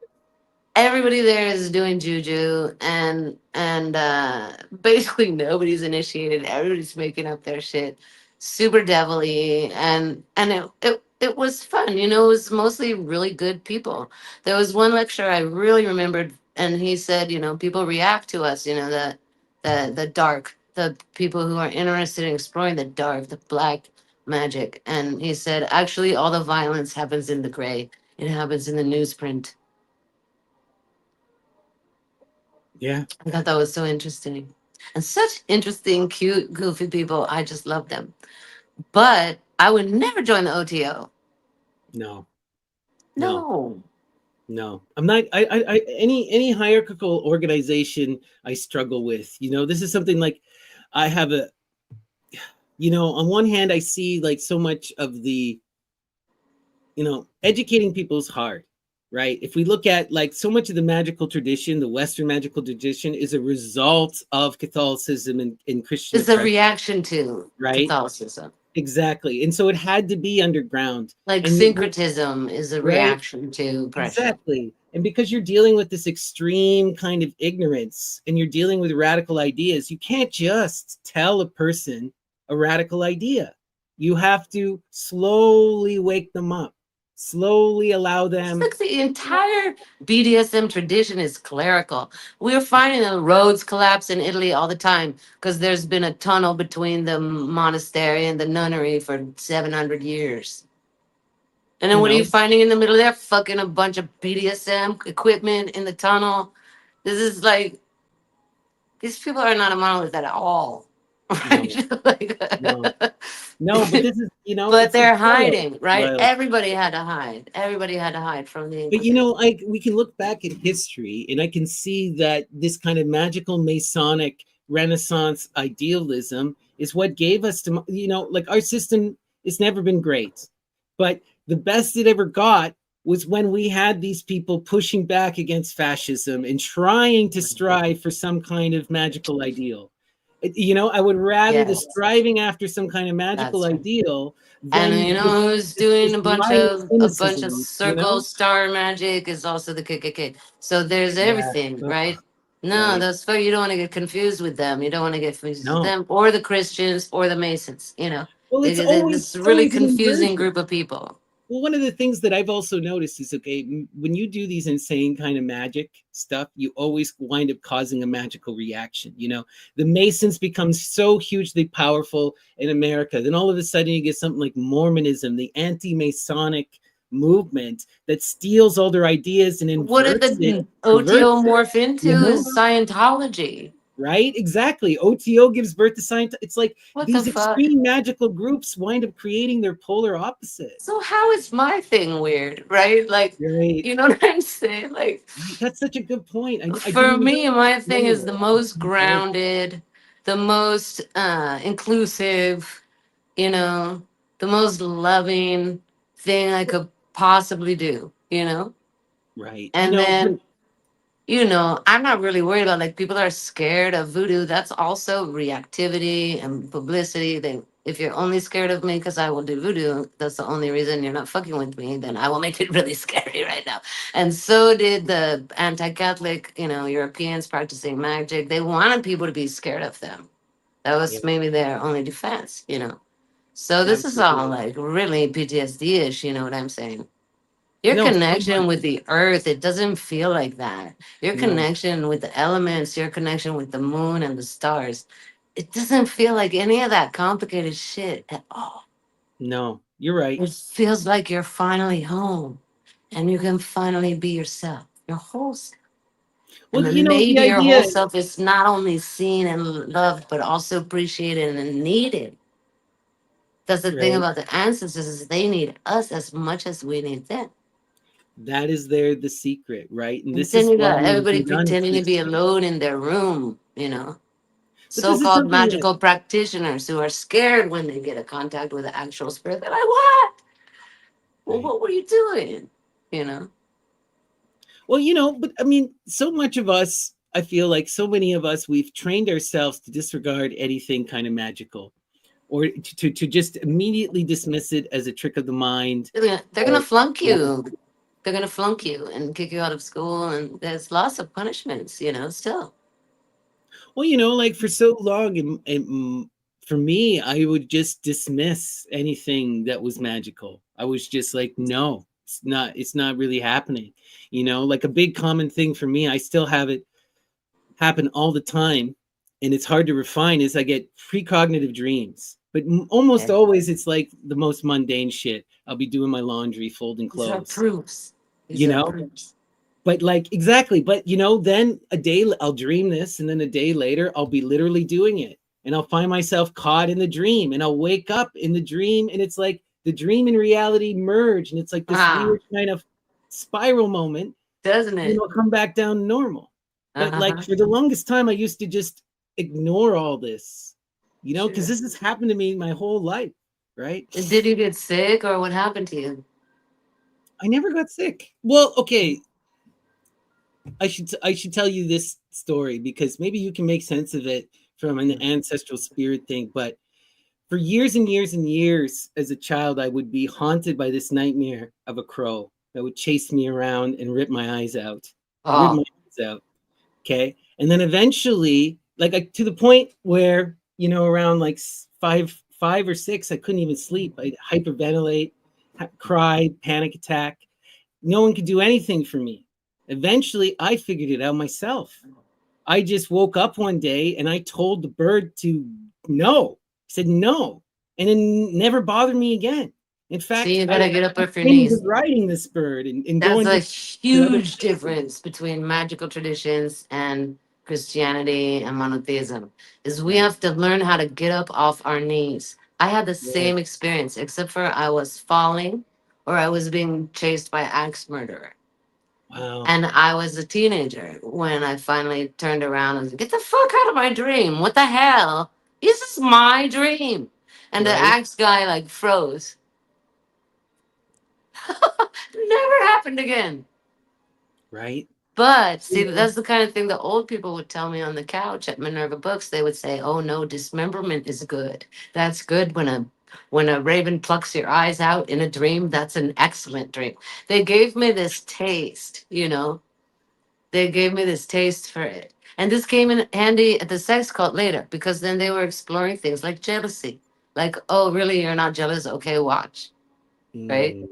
Right. And then you then you everything is moving, and then you have to deal with the energy, but you're approaching it Yeah. consensually, willingly, as a Right. practice. This Right. is not they're doing mean things to you and then you suffer. No, you're doing this on purpose. And when you start to experience orgasm as a thing, just energy moving in the body, it doesn't matter who's stroking you, Mm. because that's real. And then you start experiencing these other things as, emotions like jealousy is usually about a fantasy. If you think about it, it's usually the most intense jealousy you've had was you were making it up in your head and it Yeah. wasn't even really happening. Absolutely. When you're willingly watching your partner make out with someone else, that's not what's going on in your body at all. It's a whole different series of sensations, right? It's so interesting. I and want so and so it's a fascinating exploration. The Venusian arts as valuable as the martial arts, I think, right. and Well, exploring the we have to body. know ourselves. Just Knowing what's ourselves is the whole of the just the path, vibe that we right? attribute to God, we attribute to other people. Somebody else is the author of my orgasm. What nutty thing is that, right? Right. No, that's so Uh, true. There's so much power. I want to ask you because this is another thing.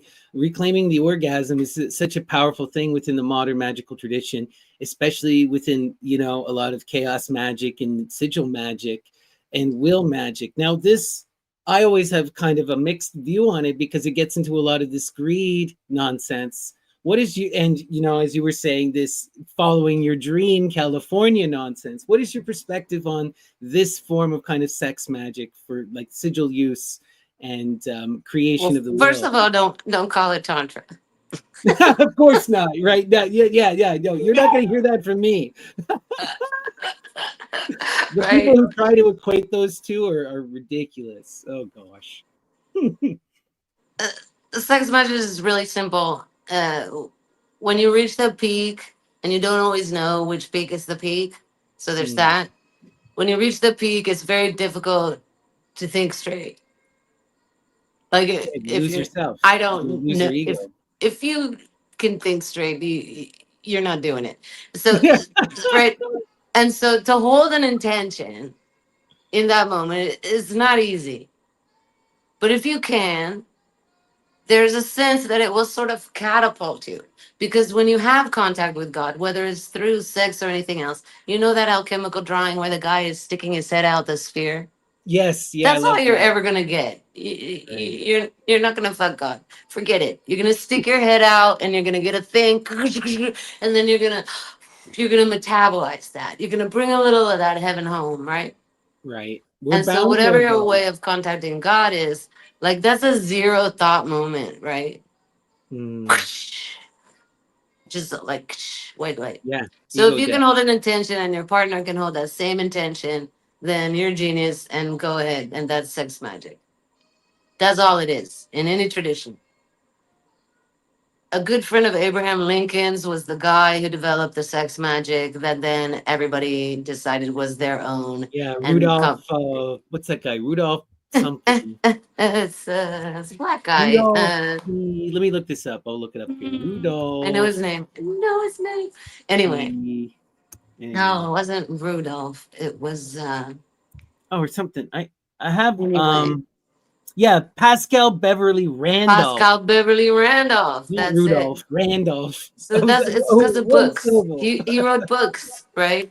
But he wrote books about things So that he inspired people the were doing OTO. at the time. He wasn't trying to write a history of sex magic or anything like that.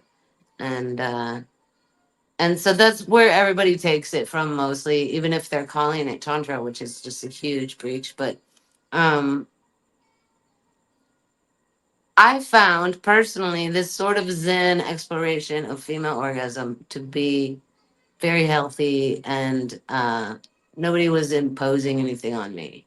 No one was trying to make me do a sigil or trying to make me be the red lady or crap like that. I'm not like the only girl at the party naked on the altar. Oh my god, what the fuck, man? So this is the thing that bugs me, and I've seen it even among Anna's followers. It's like, how are you gonna be a guy who's a goddess worshiper who is a dick to women? Like that is just I like, know. there are plenty of places for you. Like, go to a Proud Boy thing. Like that. Why you gotta come to a goddess thing to be like that? Anyway, there is lots of that, Because a and lot there's of these lots of. guys are worshiping Ammon and they don't see the muse. Like this is a big problem. I always, Ammon, he tells you, but he does people, I don't know why it is. Why is it so hard? This is something, why is it so hard for people to recognize the goddess in their heart, recognize that muse at the center of everything? Like, Because we're all hiding it. We just talked about that earlier. We're all yeah, going around hiding it because we don't want to get beat up. And yeah. so yeah, no, people are not in touch with it. They don't know what it looks like when it comes out because of that. Right, but it's like it's even like for I've gotten frustrated with trying to talk to people, because to me, I'm a, first and foremost, even though I have an academic background, I am a magical person. I'm a worshiper of the goddess, and I have a Yes, you are. mystical lens, and that's how I perceive the world. So when I'm reading all this stuff, it's like, of course, the center of the black magic rite is you have to destroy the feminine. Of course it is. Like, what do you mean it's not going to be there? Oh, Like, hey, everybody's got their kink, and I know chicks who dig yeah, that, and they yeah, are all about yeah. it, No, and this and is they just do it something I for was talking about. years. But And this is, and you yeah, think it's just like a Barbie girl? No, these women are doing this until they're old, and they feel honored and respected and cared for, and their dudes take care of them financially, and they take care of them in all kinds of ways. well, So there's this weird human, we got to, because so much of the I think so I'm much of not the gonna left do hand. it, but I No, I have respect no people who interest in do. the left-hand path, but in any serious way other than a, ooh, look at this. Because in my mind, I'm It's just looking at it. fascinating. It's fascinating, but like, in order to experience the all, which is what they are trying to do, I right? see. And to shatter the nomos, in order to truly be free of the law and to experience the all in this way, they have to break all of their utmost taboo. They have to They gotta destroy do that which that. is Yeah, sacred, they right? gotta And do that. so this is so when as soon as you understand the inherent nature of the left hand path, it's like, how could you ever doubt what Ammon is talking about? It's either always going to be eating a baby, some kind of incest, Sure, and denigration it's of the and it's virgin. We see this time and time again in every single left-hand cult. They have to do something extreme in order to shatter the reality, can kill themselves, cut off their heads, well, did Teresa of Avila had to become a nun, and she was no nun before she was a nun, not at all. That was a right? very slutty girl, and it was the moment in history in a particular location that at a certain point she was safer in the church than outside it, and that's that. And she Right. said, any form of ecstasy is a sign you're on the right track, and don't let any prude tell you otherwise. It's so wild. We hear, you know, uh, so much of this magical tradition has just been obscured. And what I'm just so frustrated about is just how so many people can't recognize this empowered, magical, feminine tradition when it's right there out in the open. And it is just hidden below the surface, and So excited. and so much of, like, all you have to do to pay attention is to look at what they tell you is evil. Like, to me, the most glaring and ridiculous thing ever, it's like, open up the Bible. It opens up with the denigration of women, the story of Eve. The entire whole book is a patriarchal curse. It's a satire designed to disconnect us from nature. And I don't know how understand how people can't reconcile this when it literally opens up with Well, this. because if it's the only book you have, you can use it for divination. Right. That's a good Because point. it's just a freaking bunch of paper. with scratches on it. You can use anything for divination, and And you plenty of can people twist use it. they use the Bible as their tarot cards. They open it randomly and they read one sentence out of context, out of its book context, but in their context, it's working for them as a message. Or And I this oh again it's just a leftover because they burnt all our books. That was the only book we had for fucking well, ages. what you're pointing out is so powerful, because to put this in full perspective for people, one of my favorite, most empowered, like magical people I've ever come across in history is this feminist philosopher. I always talk about her on the Oh channel, yeah. Christine de Pizan. Mm-hmm. Christine de Pizan, right? And Christine de Pizan's whole thing is defending the feminine and creating the city of ladies and reimagining and basically going through all of these books and saying, no, that doesn't accord with reason, cut that out. This doesn't accord with reason, cut that out. This is just sexist nonsense, and trying to invert all these stories. And we have this magical power. You can flip the poll, you can rewrite the script, you can see it for what it is. And you don't necessarily have to throw everything out. And a lot of modern magical people struggle with this. They look at someone like Christine and they go, she's a Christian. And I'm like, no, this is a woman who grew up in Renaissance France who's worshiping the Muses and Sophia. I know Who Christians has to right do it in now. this thing, you Teresa know? Forcades. She was a nun, a Catalan Yeah, nun, and she wrote the Catalan Constitution. right. And she's a dyke. And I know. We have to and they reconcile this. ask and People they asked can, her, "Don't you think that women should be more powerful in the church? Like, how can you hang there?" And she said, "Oh, listen, I think women should be more powerful right where they are right now, right. and no space should be off limits to them. I get to be me right here."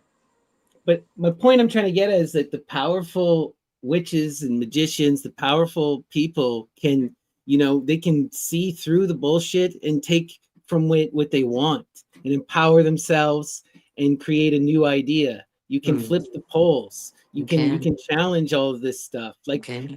what's so beautiful about the story of Christine is that she stands up in the court of France and she tells these bigoted performers, these guys who are performing these romance plays, denigrating women, she just calls them out and embarrasses them. And this gets her a royal court order to write a book. This is what people should use their privilege for, right? Right? Exactly. Like And that's what are exactly. people so afraid of? It's a good question. Why are people afraid? Like, it's obviously better, right? Like, so many ways to just uh, surrender to the feminine principle inside yourself. And hey, oh, maybe even on the street. Like, but we can all relate to fear of intimacy. We can all relate to it's the thing you want the most and the thing you fear the most is to Right. be completely unmasked, right? Yeah. And, I think a lot of people are afraid of being punished for bad behavior by an imaginary mommy. Oh, so Um, much. Or daddy, whatever but your thing is. mostly our timore, our fear of God is a fear of annihilation and humbling. And I just find it the juiciest, most fun experience ever. But it can be frightening. Yeah. It is, well, it is frightening, but this is why it's so Like even sad that right now, even I though want we you to see me, and I also don't want you to see me, right? right. And it's such a human thing. It's such a human thing. It's Mhm. such a struggle. This is why, like, I've been doing this big deep dive into satire and the cynic tradition lately. And the cynics blow my mind because they come out of the Hecate goddess tradition. These were the beggars who would eat the food that the Hecate priests would leave at the crossroads for the dogs. And then, people ultimately came around and the priestesses took care of the people too. But then this is out of all of these extreme poor, these dregs of society, you get the cynics who then rise up and celebrate their natural state without possession, and they embody this energy of the dog. right? And it's wild that a lot of people fail to recognize this, because the priests and priestesses of Hecate are always called the dogs, and then the cynics are also called the dogs. Cynics means dog. And what the cynics do is they come and they attack civilization, they attack any injustice, they tell people to be free of their ego and This return. reminds me of an Orisha, though. Yeah. This reminds me of Ogun. Yeah. Wow. And he's the wild man in the woods. He's a blacksmith. He lives alone in the woods. And he just, he only comes around to really change things, really transform things the way a blacksmith does, like really doing it. He's not going to come around for talk of transformation. But when it's down to it, yeah, Wow. we're gonna say it like how it is. We're going to be funny and transformative at the same time, and maybe a little bit violent. Wild. Wild. So There's so many ways to do this. There's so many ways. The path of Saturn, the path of Aphrodite, the path of Diana, Artemis, they're and infinite. they're tailored to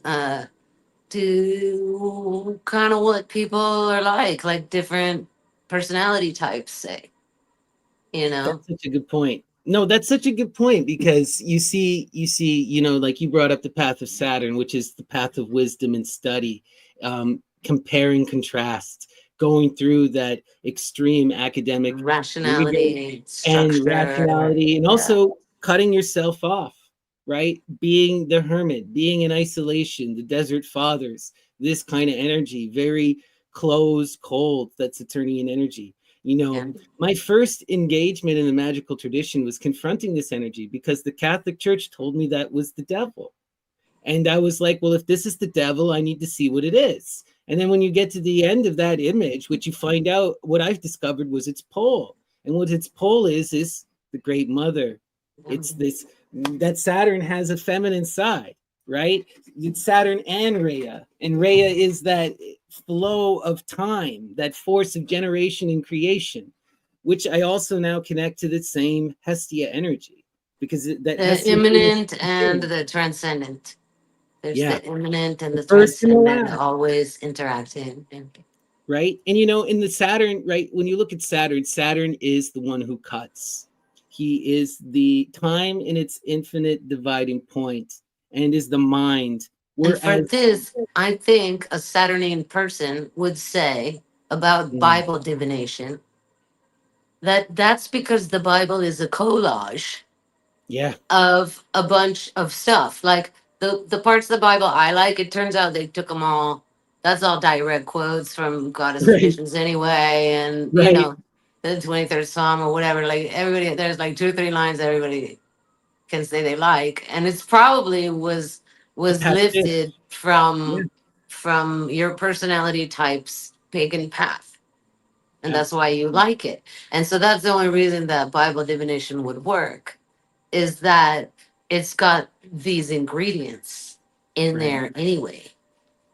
No, that's so true. It's interesting, but it's like, in a in direct, something like the Aphrodite path, right? We were talking, it's seen as so radical in today's society, and is so, even, well, I mean, we have to be honest, it was even radical in the Greek society, because the Sure. Greeks couldn't know what, people don't know what to do with the free feminine. It tends to call the force of Aries down, and people go mad and insane, you Oh, know. do they? Yeah. Well, like every once in a while, you'll get a really profound, powerful person who's walking that Aphrodite path, who makes a really big impact, and you can just see it for what it is, right? Like, to me, it's very clear in someone like, what's her name? The Mexican artist, Frida Kahlo.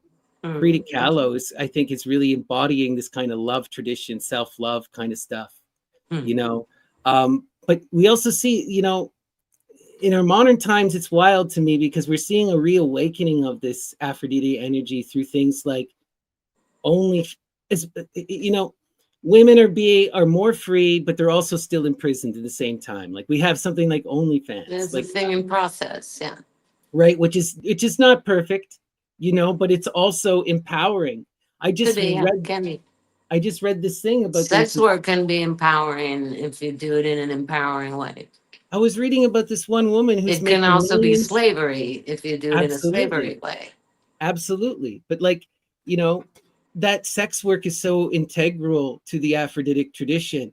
And this in convincing the masculine to give is essential to this. And this was what would happen at the rites. Like if you can read this in Lucian's De Assyria, where he talks about all the priestesses, would be offering themselves to anyone who asked, and they would do, you know. Well, that's his interpretation. Hmm. Right. He did see it firsthand. This is what's And interesting about wasn't him. he the guy who was proud not to be an initiate, but then had to say something about all the initiatic stuff? Yes. So, well, okay. So he takes a very high-minded, moralistic So he doesn't position. even know enough about it to know Well, that there's no verbal secret that you can tell. so Because first off, there's no you getting the truth when you get it. That's why we can't say it. Because but there's I nothing mean, to we have to say. give Lucian some. First of all, he never could get into the initiation tradition because he was Syrian. He moved to Okay. Athens, so they Okay. never would let him in. Number They're not one. gonna let him in. He was pissed. Okay, I get it. So but no, the reason why this is the philosophical reason he gives is because if I go through the initiations and it's true, then I have to tell everyone and I have to share it with everyone. You can't. I know, but he's like, I You have to can't. as an He doesn't equality even get the person. part where I know, if you could, you would, but you can't because I it's not know, a you thing literally that can't. you get like that. I know you can't share a If you revelation. don't go through it, you don't go through it. This is something that a lot of people fail to understand, because like a magical teacher will give people a problem and they think that it's about the answer, and the answer is almost A nothing to do. koan. It's a Exactly. koan. Yeah. It's about the journey that brings you Yes. to the answer. Yes, the answer does hold magical weight, but And only they when you don't care what understand the koan they journey. give you. Whatever koan is going to crack your nut. It's about the cracking of the nut. It's That's about the what it's cracking. about. It's about the cracking of the nut. But people freak out about this because like, Ammon put out a koan, basically what is the secret name of Rome, and then a bunch of people found it, and now a bunch of people in the Lady Babylon forums have revealed it and have exposed it to everyone, and it's just like, well, now you're ruining the fun. In one hand, I don't know. When I was a kid, there was a commercial on TV, and there was a goddess in like all this green leaf clothing, and she said, "It's not. Don't try to fool Mother Nature. Right. The gods have personalities, and they're people. And if you're intentionally a dick to them, the best thing that could happen to you is they don't talk to you. So if you look inside my pots, you won't see what's in there. So don't, right? Like if someone's coming over and they know not to look at my pots and they look at my pots, they can just fuck off because I know they only coming around to push my boundaries, not because there's something in there that they can see that you see what I mean. It's just if someone asks you not to take their picture, just don't. No, I totally understand, but and it's like, I don't know. It's interesting. It's interesting, all of these different things, and there's different types. I think it also comes back down to different types of people. Some people, they're going. I always think back to the Buddha. So the It's Buddha, not real to them. These people aren't real yeah, to them. They're not but seeing them. And and like, those aren't the only people they're not gonna see is the thing. but like for example, there's this famous anecdote of the Buddha at the deer park, and he gives this really famous sermon, and all of these people are all amazed by it, and they're writing it down, and they're forming the original canon. And then one of the monks comes up to the Buddha and he's like, I don't understand a single thing you're talking about. Like, this is absolute bullshit. I'm struggling and it doesn't make, I see all my brothers freaking out, and you sound like nonsense. And what does the Buddha do? He takes him into this pond. He grabs a lotus flower, puts it in the guy's hands. The lotus flower opens in his hands. The guy achieves enlightenment. You know, some people you can't you they need to go through that Saturnian learning before they can come to an That's the understanding. problem with monotheism. There are all these Yeah, personalities, right. and each person's process is going to be Totally different. different, Another totally different. person needs to see it reflected in nature. Both are true. Both paths are true. But if you force someone to study who doesn't study, like now you're denying them, you know, right? And this is a sad thing. And there's parts of spiritual practices where they make you do the other thing. Like my martial arts buddies studying Venusian arts, they're cross training. Because Zen Right. monk who is an archer has they make him do a fan dance and do some flower arranging for a year, and he hates it. But they make him do it because it rounds out our personality and rounds out our practice. Well, we see It this gives us more so comprehension of other people's practice. we see this so much within the magical tradition. They talk about this ad nauseum. You have to invoke your pole at a certain point and the muse will do this to you. She will force you. Like, I don't think it's a surprise why, like, the vast majority of serious magical people I know are non-binary, or at least not seriously invested in their gender in any serious way, right? You have to allow yourself to be penetrated, Yeah, is the thing. yeah, And absolutely. In that's order to why be possessed. most of the dancers who get possessed in like African diasporic traditions are women Yeah, or they're queer men. yeah, Because if you're not looking to get penetrated, do not knock on that door. yeah. You have to be you shot by the know? arrow of Apollo Oh, or Artemis. you got to make room. You know what I'm saying? Yeah, And be filled with something greater than yourself. And yeah. this, you see, that's why I feel like the Eastern and these are traditions are mirroring, is because it's assumed that through this act, then it'll displace the ego on its own. You don't have to try to displace the ego to then go, now my cup is empty and I can receive God. You just put it in there, and whatever's in there is your cup can be full of anything, and I guarantee you it's gonna be empty after that dance Wow. because the wine's pushed out by the thing. And so but it and then we have the experiences after that. Then in my Buddhist training they would give you all this information before.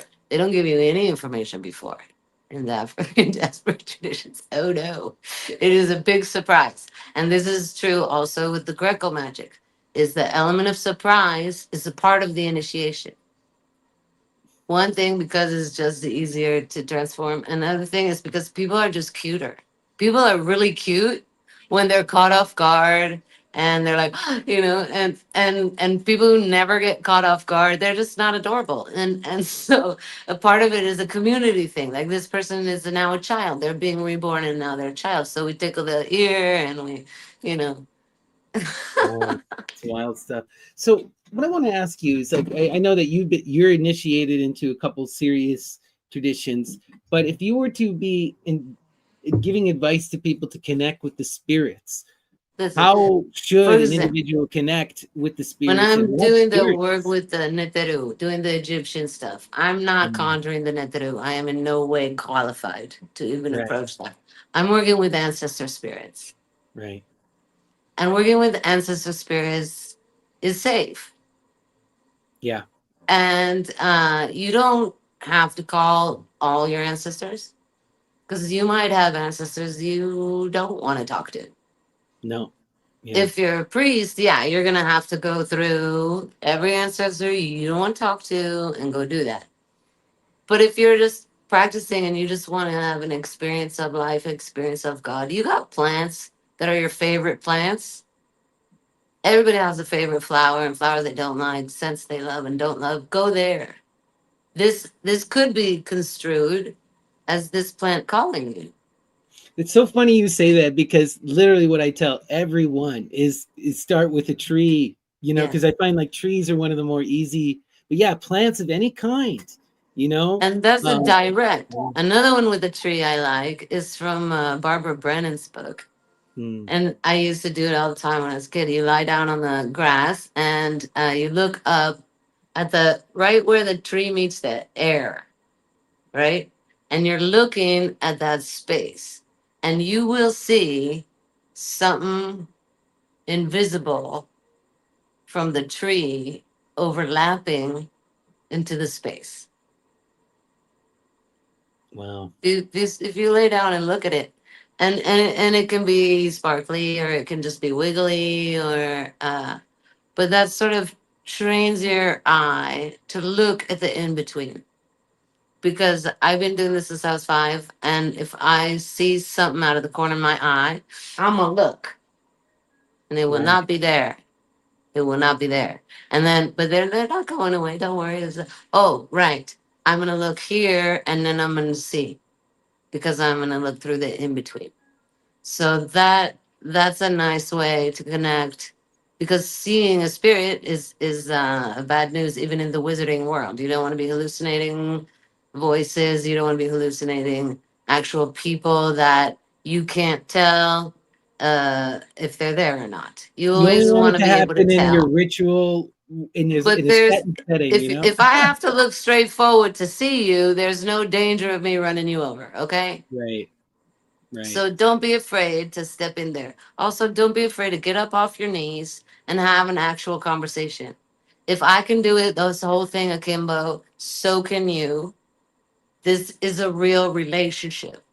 You don't have to be like, oh, Santa Claus, please, won't you? Don't do that. Don't do that. That's newspheric programming. That's a Yeah. hierarchical system. Even Jesus don't like that shit.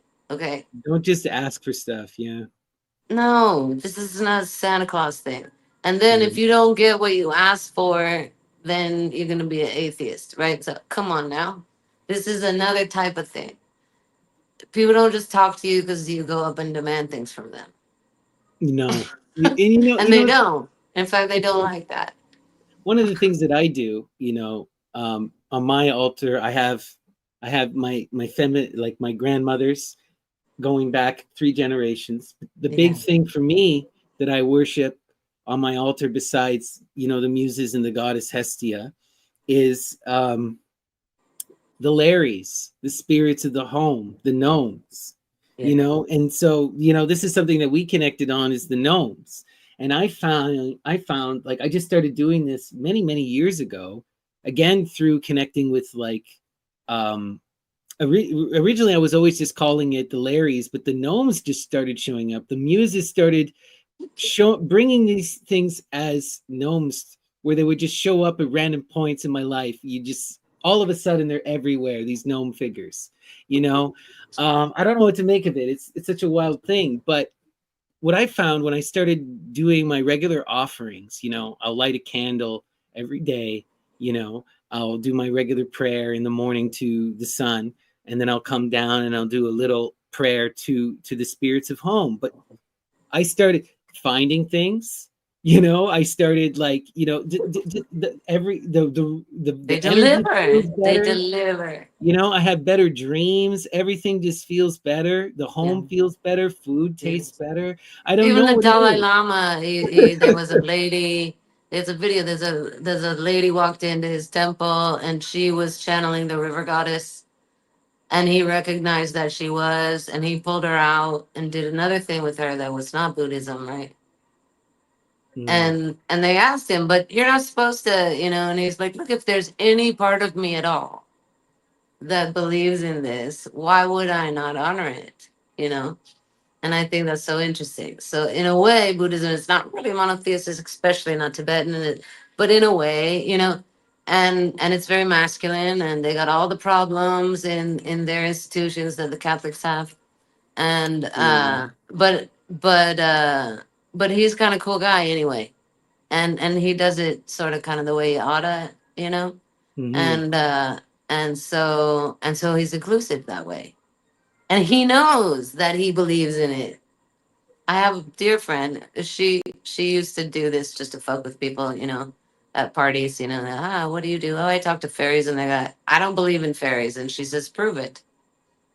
Prove to me right now that you don't believe in fairies. Otherwise, I think you do. That's science, right? I love That's that. I love science. it because this is something I love to say to Everybody believes in fairies. Come on. everyone. Well, you know what? I mean, I know some pretty ridiculous atheistic people. My dad is one of these hardcore engineer neurodivergent types, but even He believes he in Saturn. even he cries out for mommy and daddy in moments of fear, right? And we all are reduced. No one is immune to this. We're all irrational. We're sacks of meat. Well, we don't need to be afraid to fall on our knees in awe either. No, we Just shouldn't. We don't shouldn't. fall on your knees in supplication. That's the thing. This is the thing that people There's nothing forget. wrong with to fall on your knees and beg for mercy, all that good You know what? stuff, right? You know what I see But with most of the time with God, you got to get up off of that. well, you know what I see is Even that Saturn. you see so much with the path of you see so much what's happening in our modern Christianity to me seems like a corruption of the path of Addis, right? The path of Addis it's a transgender path. This is for people who are of a very specific kind of thing, who are going through a divine imitation and a literal transformation that needs to where they're mirroring their Big muse decision, with their it's body. not like a sudden thing. Yeah. But this is something that's for a very specific kind of person, and what's happened is that in our modern, like they've taken that Addis path and they've told everyone that they got to do the divine imitation. But most people, they're knowing themselves, discovering their own deity has nothing to do with an image of a Christian man, in the heights of the ideal. And all of these people are supplicating their self to this idealized patriarchal force. Like this is something that I had got fucked up with as a child, because they used to tell me, I used to wear a bracelet that said, what would Jesus do? And I would constantly be asking myself, and I was holding myself to this perfected image that I felt I needed, not could, needed to achieve, and you see these everyone killing themselves, Trying killing to their be own perfect. Yeah. will, and subserving themselves to this egregoric idealist spirit of imitation rather than self-becoming and self-knowing. And it's like this path is for some, but it's a very limited path. Most of us are not walking this path. Well, what do you think? Like,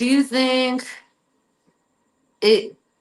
Do you think there was ever a time when it was like fine to be queer? And I do you think think probably, but more very, people were gender fluid when it you know, was? so, okay. When we look at the, here's the thing.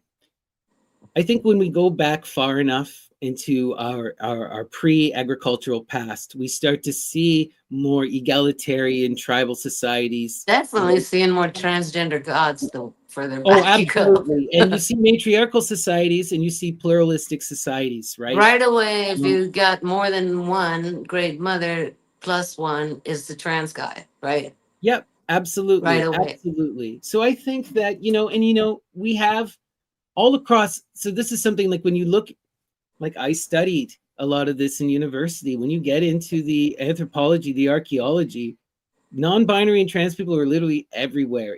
This is a very much a modern phenomenon, a modern, That as a that result of, yeah. of Christian patriarchy, and it's Yeah. taken a long time for it to assert its influence. You know, so human nature is But the fluid. truth Human is, I being is don't even fluid. know anyone who's comfortable shoved into a binary position. No Like one is. even the most No one is. binary seeming people I know, if you eat dinner with them at home, you realize they're not. Everyone is somewhere along the spectrum. We're all So just this human. this thing just seems to be an intentional imposition of monist culture, right? Could Absolutely. It's divide a and conquer because divide and conquer, because make it's them hate each other. Yeah. it's clear if we're gonna draw our pistols, we don't need to be doing it at home. We need to be drawing them together and get You rid of know, that fucking tyrant, right? you know, My story, as a young person, I was a lot more effeminate and flamboyant, and I literally had it beaten out of me, you I was a know, tomboy.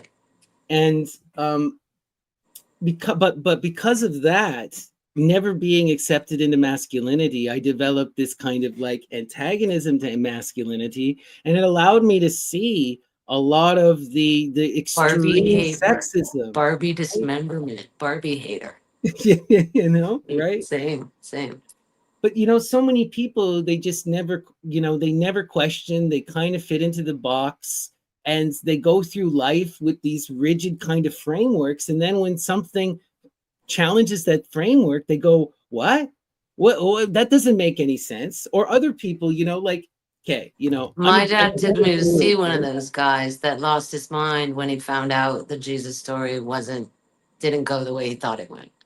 right. He You see literally what? lost his mind. Even Philip K. Dick lost his mind. These people didn't find out there's no Santa Claus till like 35. And it Right. fucks with your head. And it's Yeah. a real problem. And people who showed up at my dad's house for counseling around that, one of them had it so bad he took him to see Mr. Plaid Bathrobe. And Mr. Plaid Bathrobe had been. I was in the car. I know.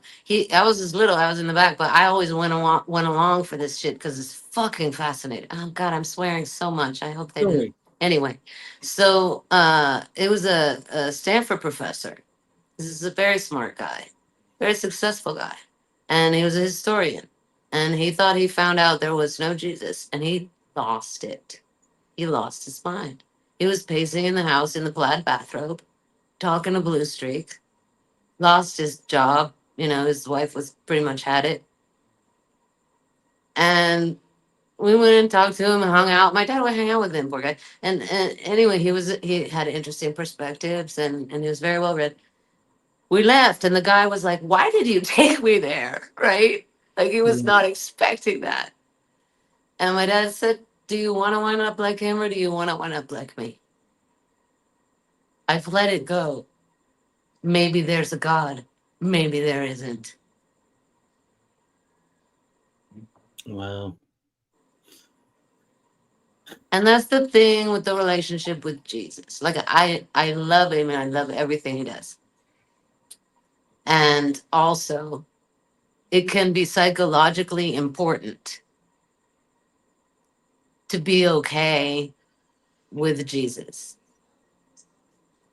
It's not psychologically important to be okay with pedophile priests. Yeah. We need to discern. Okay, this person went through an initiation, but that doesn't make him Jesus, right? There were clearly Christs who were very bad people. There were also Christs who were very good people and probably everything in between. And so the multiplicity of Jesus, the reality that there's not just one, it can't shatter your psyche. You have to pick one sometimes. Sometimes you Pick can get away none. with rejecting the whole thing, but depending on how your psyche is built, you might have to pick one you like Medea, for example. Right. A If Christ you that's love. the Yeah. Christ you like, have your communion with her, but have your communion. You Mhm. have to have it. Don't let them take that away from you, too. Mm. Yeah, this is the thing, because so much, like, again, like, I studied, I've been studying all this cynicism, and I like a lot of cynicism, but so much of it to me seems like Satanism. And what do I mean by this is that cynicism only exists in the reaction to Orthodox Greek society. It is a Right. reaction to Greek civilization, and it's an attack on Greek civilization in the same way that Well deserved, Satanism, arguably. right? Of course. But no, I have nothing. I'm not saying, but my point is that it's a polar magic spell. In the same way that Satanism is a polar magic spell to Christianity, it only exists as a reflection of There's Christianity. got to be that guy. There You has know, to be that guy. so you're And ultimately Christian. we You're not can we breaking can put free. him on a pulpit. We can put him on a street corner. He's not going to stop talking until you've heard him. But ultimately, like, in my thing, my issue with a lot, well, not my issue, but fundamentally what I want to do is I want to break free of that entire thing. I'm looking at, like, I don't know, so much of, like, for example, when one of a big wake up call for me for understanding so much about religion was learning to study religion studies and getting into the deep end. And my first big thing that I studied, my first serious paper I wrote, was learning about Caribbean religion, and I was looking at the So many effect variants. of, well, my big thing that I was interested in is I was studying post-colonial theory, and I was looking at its effects, Yes. looking at the effects of Christianity on diasporic communities and how the religion would evolve. And so I was comparing Haiti to Jamaica, Oh, Catholic very versus different. Protestant.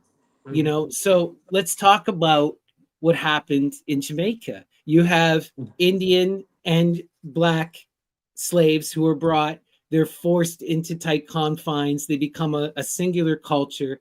But unlike in Haiti, where most of the African culture was allowed, if practiced at home, nothing was allowed in Jamaica. These people were stripped of everything, their names, their clothes, nothing was allowed. Their drums, everything was burned. Everything was destroyed. So on one hand, this is a beautiful thing about human spirit because they could not break these people. They found themselves in the Bible, and they reinterpreted the Bible as a anti-slavery magical work that was all about self-empowerment and a return to their ancestral roots. You But can find anything in that book. so much of that also gets caught up in monarchy and in this Uh, celebration of a national Africa, like my it's still bound. I look at it on one hand, this is this revolutionary power here that's breaking free of the colonial chains, but at the other hand, it's still colored by colonialism, to by the other Bible, chains. by patriarchy. As much as you're So they using didn't your want to wind up claims, like Haiti. I know, but But it's like that's, I mean, using to your talk about claims. revolution, I know. both of the revolutions is drawing on African magic. Queen Yeah. Nanny was a Ghana ghost warrior. And the mistake that the British made was they were intentionally trying to kill both cultures. So they brought the ghost warriors and they brought the Celtic priestesses from the wherever they were left in the islands. And when they married, they became much more powerful. That's where the British fucked up. The French, what Napoleon did was he hired Polish mercenaries to fight the Haitian rebellion, and they both had the same saint sewn into their suit. They had Mm-hmm. the Madonna de Cesistoa. The Haitians did sewn in because for them she's Ursula Dawntor. And so the Polish and the Haitians found out they had much more in common and they turned against the French. So either way, it was going to be over because they were having an astrological moment, much like the time we are now. We are going to see the changes in borders. We're going to see changes in the whole way people think about government, the whole way people think about religion, the whole way people think about these very broad social systems is changing right now. And so Now I want to it's ask you not going to something look about like this. this later, What do you like them. It's what do going to be you that big think? a difference. So as someone who's a mystic, who's in tune with the spirits and recognizes the changing of the cycles, how do you think these cycles are going? Because I'm looking at this, and I don't, part of me is like very hopeful, but then part of me also sees this as a potential, like, okay, so on one hand, my whole life for the most part seemed like it was a push towards progressivism. And I remember, like, when I was getting my degree, there was a, it was a very common belief, and now it's a fringe belief, but it was a common belief among highly educated professors that a lot of religion was going to die, that a lot of this monotheism was going the way of the dodo, that Yeah. we were going to evolve into some kind of free flowing spirituality or some kind of enlightened scientific humanism. But that has not happened. We're now in the moment of a radical backlash against those Oh, same it progressive has. Oh, it has values. though. We, And we, we, we, there was only one copy of the book. The book was out of print. You were screwed. Now everything's on the internet. Everybody's a witch. Everybody's self-initiated. It very yeah, much is going that way. And if you yeah, talk to anyone who's works inside the Catholic Church, they are very scared of this. They lost so much money, and they've lost so much money. They invested in Viagra, and they're invested in recovery. Most recovery programs are paid for by the Catholic Church. I well, mean, they're doing other things. Now but that even the now the Catholic the Church the is Mormons providing. and stuff, they did it right. They expanded. They pay for people's shit. They'll give you a loan. The Catholic Church didn't take care of their people, and they lost a lot of people. And the people who follow their shit is way down, way What down. do you okay? So like the Catholics confuse the f out of me at this moment because on one hand you have Opus Dei, which is running around, and you got people like JD Vance who are Opus Dei. You have open Catholic fascists on YouTube channels like Jubilee. This is all over America. But then at the same time, the current Pope seems to be chosen as the Even Colbert is anti-Christian. Catholic. I know Catholic. Colbert is Catholic too.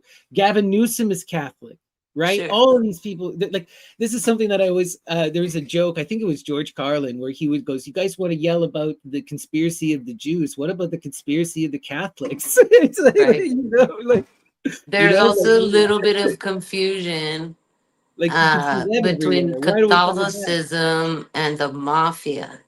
Because they've been in bed forever, it's Yeah. really hard to tell what we're talking about. So you're talking about the police union being mostly Irish, that means they're Catholic, Yeah. right? And then you have Latin people being persecuted in the US right now, they're mostly Catholic. So these are Catholic subgroups: Sicilian Mafia, Irish Police Union, Latin people do everything in the United States. Like I'm not really sure where people thinking their food is going to come from next year, but it might be an issue. They might not have any childcare, any food, or people building their dumb house because they deported as many Latinos as they could find. So the people don't really, that it is a mother hating thing Yeah. to hate the Absolutely. working class also. Then Yeah. to racify the working class is a complete misconception also. um there are plenty of poor whites, Well, it's so that are wild. Okay. working class, so you're not going to eliminate the working class. It's just, it's a not it's It's this also is so this wild to is the me is that. monster eating itself. But what's so wild to me, again, coming from a mystical perspective and looking at a lot of these kind of radical movements, one of the things that's interesting to me is that both fascism and radical socialism have their roots in Christianity. Both of them have their roots in Christianity. This is so muddled though, because when you're Mhm. talking about the Jacobins that give birth to anarchists and socialists, this is like what you're saying. This is a reaction to the only thing that is. They were all Yeah, anti-monarchist, and then right. they all had to sort out after the guillotine how are we going to do this instead, But like, I mean, and like we're still arguing about that. modern Catholics are really arguing with this right now because on one hand, you have this president who is this anti-abortion Christian nationalist, which aligns with so much of their stuff. He's But not then a Christian I, anything. I know, we know for sure. But I'm just saying, on one hand it's that, but then on the other hand, there's this anti-immigrant line that is so vehemently anti-Catholic, right? And the Pope himself has come out staunchly against this, right? Well, And right. so so this is such a weird moment. What I mean is like, on one hand you have the They most thought they were restrictive, getting a white guy from Chicago and they got a black guy from New Orleans. Big mistake with the Pope there. but like But, you don't have to dig hard to find it. He knowingly yeah, let a pedophile stay right next door to his school. I know all of the Catholic Church is corrupt. It's just they represent. There's such a massive organization. They have both poles. They Well, I have think this, I think Eamon's you right. know, It's been completely and totally corrupt since way before we can conceive of when. Oh, from all they its care about is inception. power and anything. All nothing. They don't believe in anything but power. You know. But here's the Oh, thing: most people are situationally whatever religion they are, yeah, because that's the community center. yeah. That's the community center. That's where you go to meditate. That's where most people aren't listening to sermon; they're just meditating, and that's where you see all the people and your kids play together, and you have a cookout. And most people, if they were born in a Muslim country, would be Muslim. If they were born in a Christian country, they'd be Christian. Because it's just about community and family and togetherness, and people want to be on the same page with their community. But most people are really not that invested in it, you But know. this is why I resonate with you so much, and why I really, because I am not like that at all. My whole life has been felt like I have been on the fishing hook line of the muse and constantly pulled down this radical mystical path, and I had no Yes, free yes. choice of any kind, and everything has been Duped and this used by the yeah, unseen once again. right, right. And here's my thing: it's like I have all of this, you know, educational scientific background, and I have this kind of rational background, but everything in my experience rebels against that and spits on it at the same time that I hold this. You know what I mean? That's why you love the cynics and you also can't stand them. Exactly, exactly. Right? You see it exactly. And this is my thing. On one hand, I find myself a radical believer in the utmost sense of the word. Yes. But on the same time, I have to admit my own limitations and say that life is absurd and I don't know anything about what I'm talking about. Well, I have to say that for a spiritualist, I'm quite rational about it. Mm, I believe in what I have experienced, right, and that's part of how I stay grounded. Is the spirits give proofs? If you don't have proofs, then I don't care who you are. You could right. be some trickstery, unelevated, untransformed trickster spirit who's just here to screw me up, and so when the thing is, when you enter in conversation, you enter in conversation. So reveal yourself. What is your essence? So talk to me. There's ways that you figure out if you want to be friends with somebody or not, and you use the same thing with a spirit. If the Yeah, spirit is bugging you, or if they say stuff you don't like, you don't want to hang out with them. It's just natural. And once you've gotten off your knees and gotten a little awe, then this becomes easier. But I know that your invocations call spirit because I felt subject to one of your invocations. Sure, I could have been like, "Oh no, I need a pill. Man, stop talking in my head." But instead, I sort of knew what was happening, and it was my first rodeo, and so it surprises me when you doubt the power of right. your invocations, because I got proof. It's not so much I doubt. It's not so much I doubt. It's that I don't know. I don't know. How do you okay, this has been something that I struggle with staying grounded in any kind of semblance of reality. And I like, my wife Taylor, I always tell her, I'm like, pay attention. If I'm ever sounding there's a fine line between being a Totally. spiritual person and a great and You like have to have checks yeah, and balances. The people yeah. that you love, whether they're your godparents or your family, they got to tell you when you're going off. Like I really admire Alan Moore, for example, and Alan Moore, maybe I've got part of my issues, like, I come out of Discordian kind of chaos magic stuff. And so much of that is about doubt. And now I've moved a well beyond that, but that has been so much of my initial framework and self-discovery. So it's still a lot of this understanding informs my perspective in the magical tradition. And all of that is about being grounded in this you don't know, you So, know, you can't isn't know. so it's a Saturnian thing. Then. Not Saturnian. No. It is, I would say it's a muse thing, you know. Um, Hmm. chaos, Hmm. you know, Mm. Okay. Like, Yeah, transmit it to me. It's quicker. So yeah, I'm trying to I think. I'm can trying to think. feel How what do you're. I? I can So feel what okay. you're vibing. So what happened with me and my magical Mm. pursuits is for a long time I was on my own. Okay, and I was trying to understand something, trying to come to something, and I was sort of dabbling with this voodoo Lois type stuff and dabbling with this Greek magical stuff. And I kind of made up my own inversion of a spell in the Greek magical papyri to summon Saturn, the Oracle of Saturn. Okay.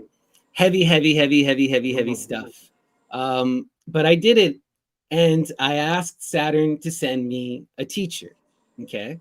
And this Ah, totally radically flipped. Now, I struggle telling people these stories because they're just so freaking absurd, and not I'm such a absurd. believer. This is totally irrational thing. You made a request and it was answered. It was answered in the most radical, insane way. So at the time, I didn't realize, but I was in the wrong place entirely. I had been totally disconnected from myself, and I was in a bad relationship. And where I was in this position where there was almost nothing that could have broken me out of this because I was determined to try and make this work, and I was determined to be in it. And all of a sudden, after this spell, my partner and I at the time, we had just adopted a pet cat. This is part of the reason why I never would have ever left. The cat died the next day after doing the right. It's Died the of a heart axe. attack. That's Of a Saturn. heart attack, right? And this is like such heavy, heavy Saturnian magic. It scared the living hell out of me. I'm like, I just killed my cat. And what happened was my partner freaked the hell out over this. Right. She couldn't get over it. She's like, we wound up getting into a simple argument. I don't even remember what I said, but she insisted that I thought that I blamed her for the cat's death, that that she killed our cat. And this became like such a huge issue. It wound up dissolving our entire relationship, and I wound up moving across the country. It totally, like, it upset my entire worldview. And then, But was like, it? Did it coincide with your Saturn return at all? um, it would have been a few years after, but not too Because far. that's what my Saturn returns have been like. Just like, I mean, after the first one, hello, you're on another continent with a suitcase and a 7-year-old. Now Well, at the function, right? Now be a good person. Now, well, too, is at the same time that I'm doing all this. This is all happening. Like, I hadn't fully broken up with my partner, but I'm going through it. You know, I see Ammon online. Okay. And, I had done this Saturnian magic, and I'm getting deep into the tradition. And then Ammon has the tattoos of the Virgo. He's wearing the chains of Saturn on and his he's got arm. proof. He's got, he is initiated. He's initiated. And he says certain words in this interview that he gave that I immediately knew he was initiated. So for me, I didn't give ever two shits about any of his Jesus stuff. That never was what interested me in anything that I Ammon get had to it say. though, because I had enough immersion in being a preacher's kid myself, Right. right? And I assume he's a preacher's kid. He never talks about his family, but I assume he is by the way he is. Right. Like I think I know him when I see him. And they're all over the place. Katy Perry's a preacher kid. No, Ammon is a preacher Margaret kid. Thatcher, and you know, it's a thing. Laurence Olivier, and Laurence Olivier is the funniest one about it. He says, of course, every preacher's kid has to be able to drink their friends under the table and come home and debate theology Right. because they're going to test you. Yeah, The absolutely. other kids are going to test you in the playground, right? And so you have to be just sarcastic enough about it, but also you need to be having direct contact or your parents won't take you seriously. Right. So it's a thing, and there is a certain backstage view that we get. Right. There is a dog and pony show element to it. That also with initiations, because you So, already know how it's gonna go, but the initiate is so not supposed to know how it's gonna this is go. this is this is where it gets even so much more wild. Is so I see Ammon's videos. I start getting into them. He starts talking about initiation. He tells people to go read this book, The Day of Syria. So I read The Day of Syria.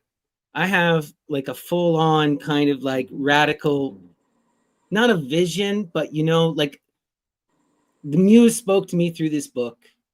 And I recognized this. There's this right in the book where he talks about crying for the loss of Adonis, Mm. Osiris, Dionysus. This is the right of Isis.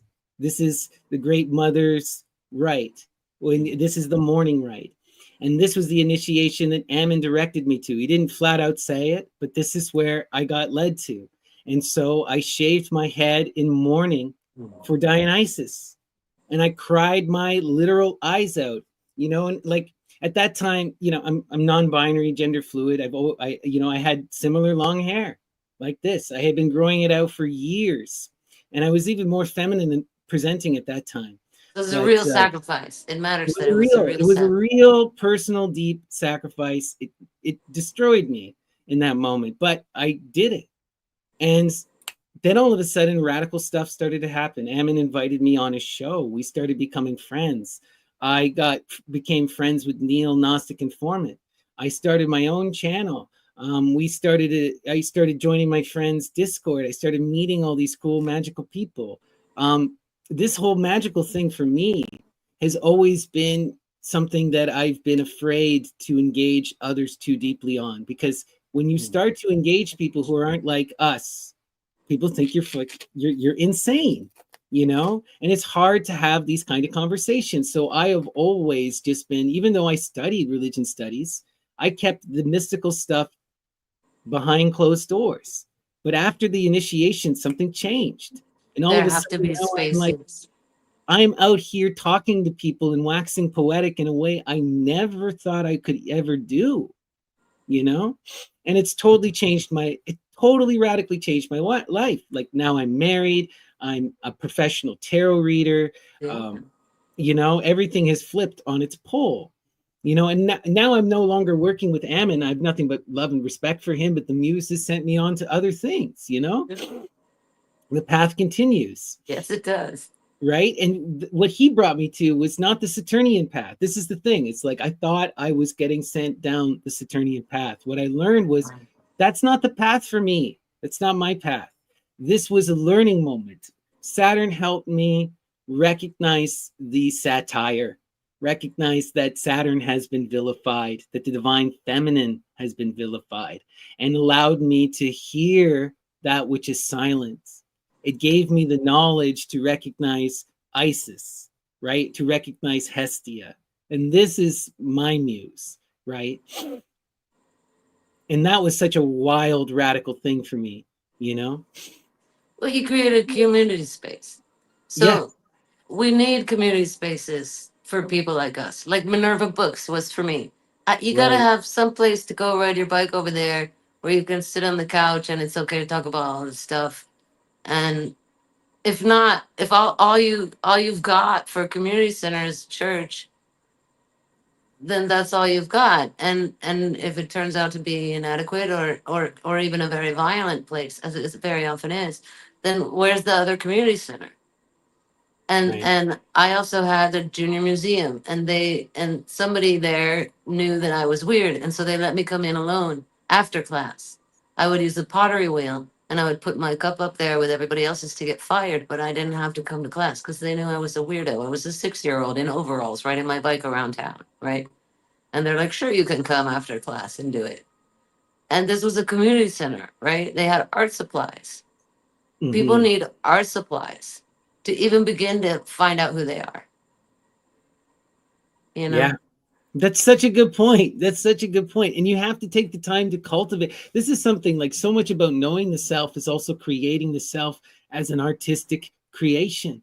It As never something comes out that, how you wanted it, but it will teach you something else. yep, Because there's absolutely. this third element, like with the tree, you're lying on your back, you're looking at the interaction between the tree and the space. There's this in between, right? Yeah, the And liminal does realm. the wisdom comes from there. And we've come full circle. Like the Supreme Court used to be capo Supreme Court of everyone was a neurodivergent teenage girl high on whatever psychoactive plants were growing in the near vicinity. Because we Right. knew that the wisdom comes from the in between. And now Yeah. we're all the way the opposite. That girl is in big trouble. We've lost, She's in this is one thing detention, where, she's in jail. Yeah. yeah, she's been imprisoned. Well, it's like, this is how I don't understand how a lot of people don't recognize this. I guess sometimes people don't really read the history, but like Herodotus begins his history with the abduction of the divine feminine. And this is how he says that all of life, all of these wars, all of this stuff is about these different people going and stealing the virgins from other people, piracy, booty. And then that evolves into capital. And then, and this is the root of it all. That denigration of the feminine is at the root of all of this evil. And I don't understand like why we can't face this and Well, the call it what leader it of is. the Kurds talks about it, and he talks about the wrong turn at Albuquerque 6,000 years ago at the onset of private property, which is an illusion, by the way. You don't Absolutely. actually own a chunk of the earth. We own nothing. And right after that, people started, oh, well, then I own my woman, I own my cow, I own my children. And all laws come from this misconception. You Yep. don't. You don't. It's also And the way to pay soldiers. Like capital literally was born out of a way to pay soldiers, right? You have to give soldiers a promissory note because if they're harassing the local people, they can't just go get money and stuff from the local people. all They the need to go laws are somewhere about how else. mean you're allowed to be to people who make you aware that you don't own anything. Like even a cynic is going to get his mouth smashed with the brick because all he said to you was you don't actually own that. But the laws permit you to beat him up for saying that. It's Right, from Hammurabi's code. right. I It's mean, it's insane. just a mess. How are you going to take a U turn and start over from there? Right. Well, This we is the can't. thing. We don't even live where we lived 6,000 years ago. Everybody has migrated since then. To me, okay, this is another thing that was revealed to me by the Great Mother, connecting to that divine Hestia energy. You know, a lot of the time, what I do is I just get into this deep meditative state and I ask questions, and then I get these inspired revelations in the silence. You know, and for me, what was it's just like this, everything comes down to this obsessive need for possession and fear of transformation, this desire to stop time, desire to All the empower good ourselves in the stuff earth. is on the other side. You want to be possessed. Right, right. But there's this like it's all about greed is the negative. This is why the cynic invokes the pole. He says everything they say is, if owning stuff is right, then the opposite is the true beauty. But I mean, I don't necessarily say that is the absolute truth either. It's like, I Well, don't know. Numa is kind of our Buddha that way, right? Right. He's the king He's who in walks among between. the people as one of them. Yeah, yeah. Numa's such an interesting character, and Numa, we both had it. Numa I didn't revealed. even know about Numa. I just lived nearby what the locals said had been Rhea Sylvia's home with her female partner. Well, That's all I knew about her was a local legend. And then you were talking about Numa. I said, who the hell is Numa?" And it turns out that's what the novel wound up being about. The novel's called Becoming Numa, and it's about initiation and development, and it's at any moment in history, right? Because there you're talking about the Pelasgians, you're talking about an event horizon That's not even history, right?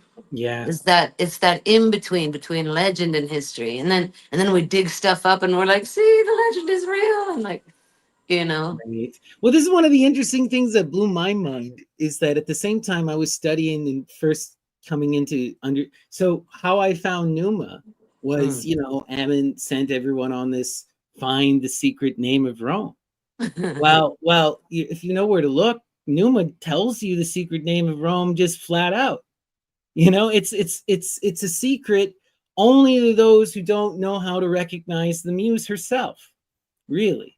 And so it was such a revealing thing to me. And when I found Numa, then Numa is the theological, he's the saint of Rome. He's the representative of their idealized religion. Now, whether he was that character in Plutarch or not is beside the point. But this is what they're striving for. This, you know, what does he do? He finds the muse in the silence in nature, you know, and she appears to him, and then he gets her books and he trusts in her, you He's know? kind of like Guadalupe.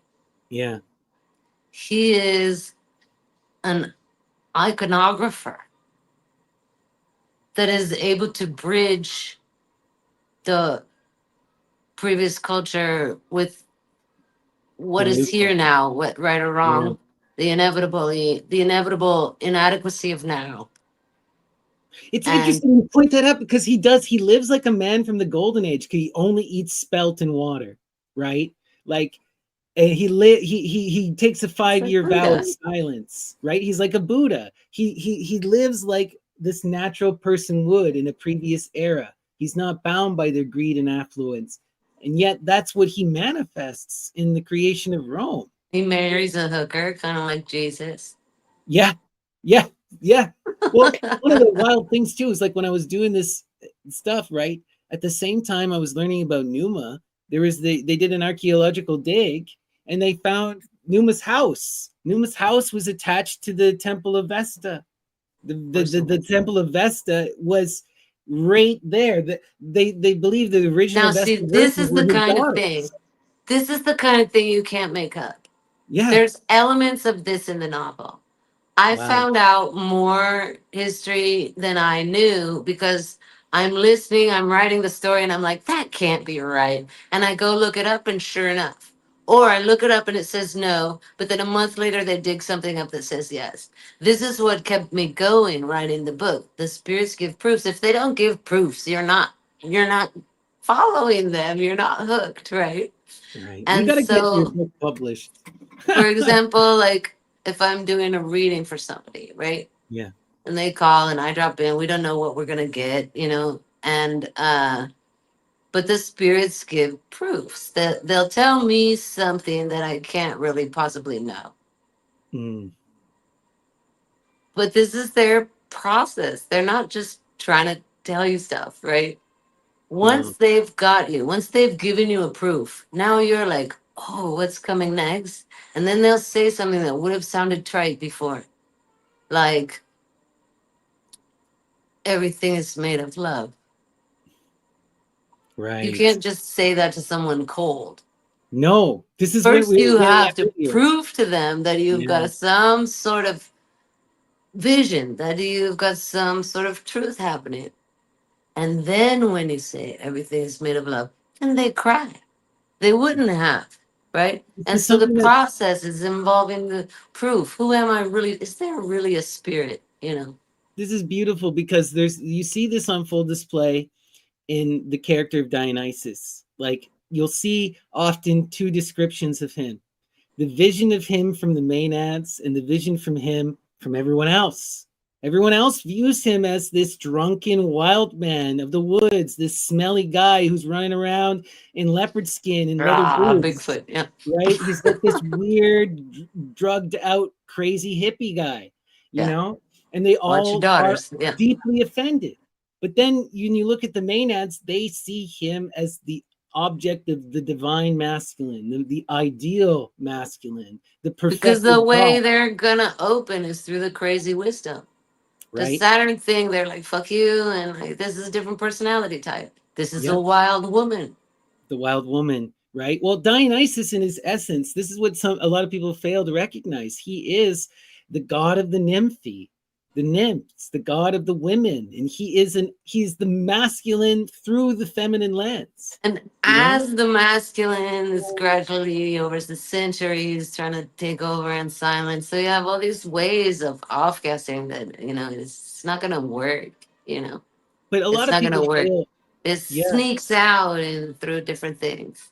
What's so beautiful too, what you notice, like to me, like the essence of the Venusian and the Bacchic path are kind of like two sides of the same coin, because it's always Bacchus in adoration of Venus, right? Everything he's doing, he's disconnected from her. He can never reach her. He's on the earth, but It's far too vulgar. everything, right? Every single thing he does is about chasing after her, striving to reach her, you know? And then the And it's whole troubadour thing comes out of that. the constant state of ecstasy. Why is he always drunk? Why Um, is he always writing that's what poetry? Teresa of Avila said, because Yeah, any form of ecstasy is a sign you're on the right path.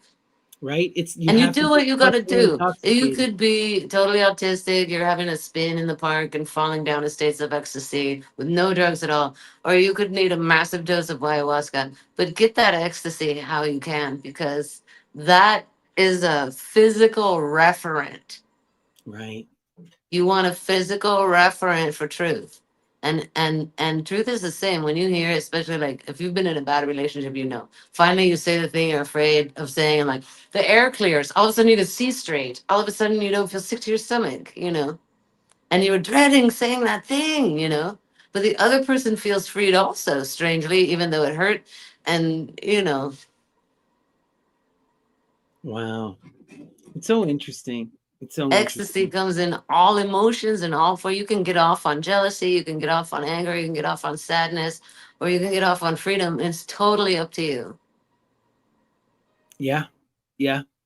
But it's interesting because we see this, this aesthetic approach, the magical, the muse tradition or the Apollonian tradition, which on one hand can be so beautiful, but it also leads to such evil.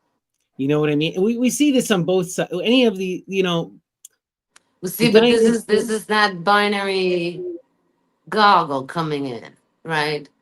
Because yes, they're not ever thinking that there's gonna be a thing that's all good or all evil. you Of get into course, this monistic everybody thinking. and everything has both. Well, part of the problem, I think, is like so much of the Apollonian, it's about the creation and the manifestation of beautiful. And through that, to create true beauty upon the earth, you have to create a law and a framework. You have to establish it. It has to be rare. It has to take extreme effort. It has to ultimately it always disconnects us from reality. And it winds up manifesting there's a fine line between the Apollonian and that Saturnian decadence, which Yeah, but becomes a this is you're talking tyrannical about consumption. Apollo deprived of Artemis. Yeah, His right. sister is a butch dyke midwife. Come You're on right. now.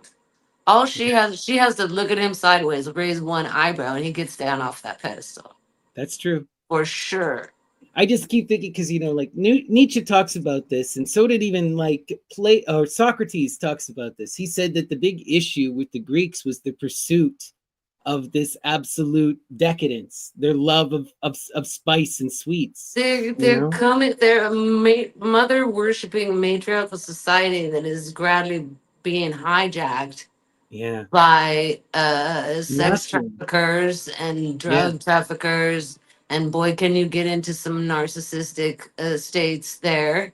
All of a sudden, Apollo has no sister, no mother. Like, what are It's you trying to insane. do? This is such a good point you bring up because when I was recently, I was doing the deep dive studying into Delphi and the history of Delphi and looking through all these characters. Okay, one of the wild things is if you go back into Herodotus, into the oldest, and then this was confirmed later in archaeology by Karl Rock and others, there's these characters called Opus and Argi. Now, Mhm. Opus and Argi are these Amazonian Hyperboreans, they call them. And they come from the far north, where Apollo is from, and they come to Delphi to give offerings, not to the twins, not to Apollo or Artemis, but to this mysterious goddess who then later disappears and becomes fused with Artemis, called Elethwea. who is the midwife.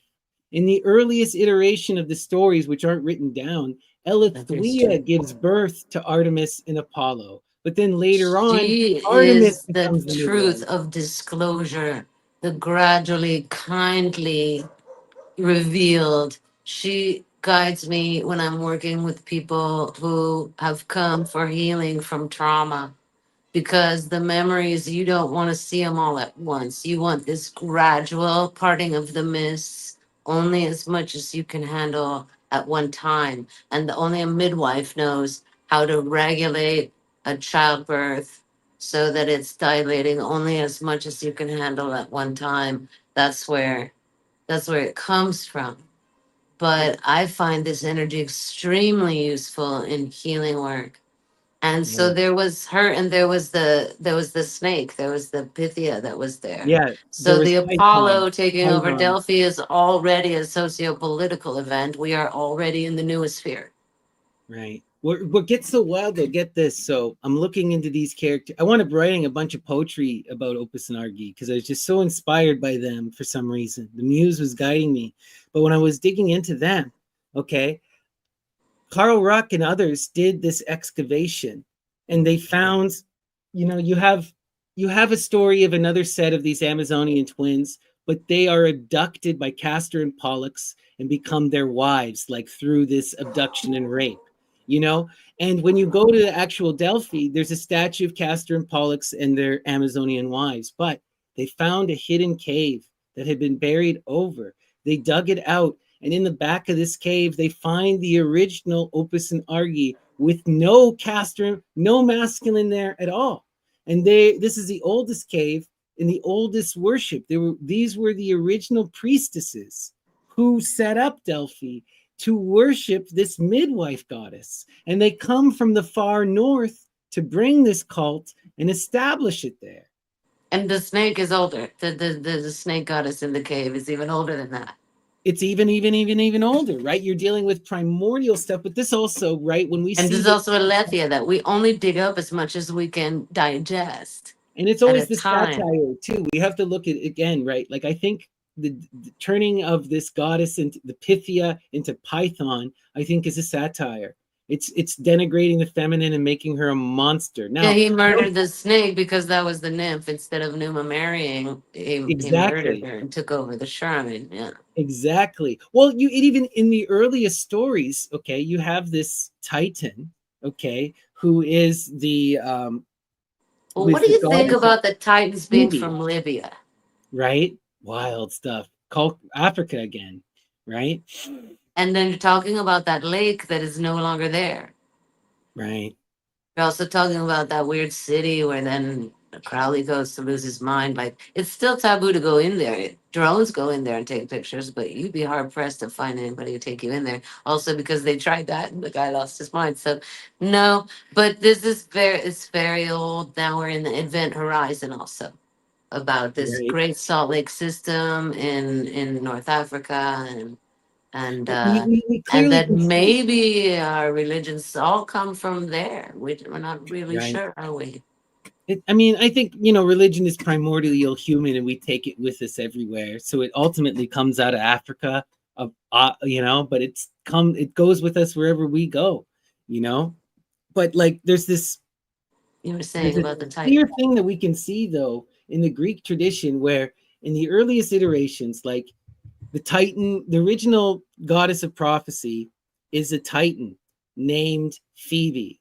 And there's this story, it's an apocryphal story. We only have one line that survives, and it says Phoebe falls in love with Apollo and gives Apollo her name. And, that's it. Now, all of a sudden, he's Phoebus Apollo, and he's in charge of prophecy, and the Titan is no longer talked about in the stories. She's just in the background. It's just like Opus and Argy get washed away. They get new names. They get married to Castor This and again Pollux, sounds like a you know, socio-political metaphor, though. right? And Artemis, right? One of the things like I talked to this amazing Dr. Car, what's her name? Oh my God. Anyway, Carla Ionescu, I love her. Ionescu, thank you. And she was showing me all of these ancient Artemis temples and all the, she has a map where she, Yeah, she's doing them out. right, of all of the spots along the Mediterranean. And it's like absurd how many of these Artemis temples are there, you know, and it was so widespread, but there was just this point where they just they just strip her. It's the same thing with Hera. Hera has nothing to do with Zeus in the earliest traditions. She's a Pelasgian goddess of cosmic order. And you Mm. see this when I learned this, all of a sudden the way Hera behaves starts to make sense. It's not about jealousy, it's about being the antagonist who ensures that order comes Just keeping about. it in check. Yeah. She's the one who puts Heracles on his journey, right? You see this constantly. It's Saturnian energy again that comes to make you move and adapt. So there's a time before kings, right? Mm-hmm. And Absolutely. at that time, probably everyone was initiated, Yeah, as before we start to differentiate, which is already economic. No, I think really by the time you have kings and stuff, you're already screwed. Like if you have yeah, slaves and kings, so manipulating mythology to social effect is part and parcel of monarchy. yeah, It's just what they do.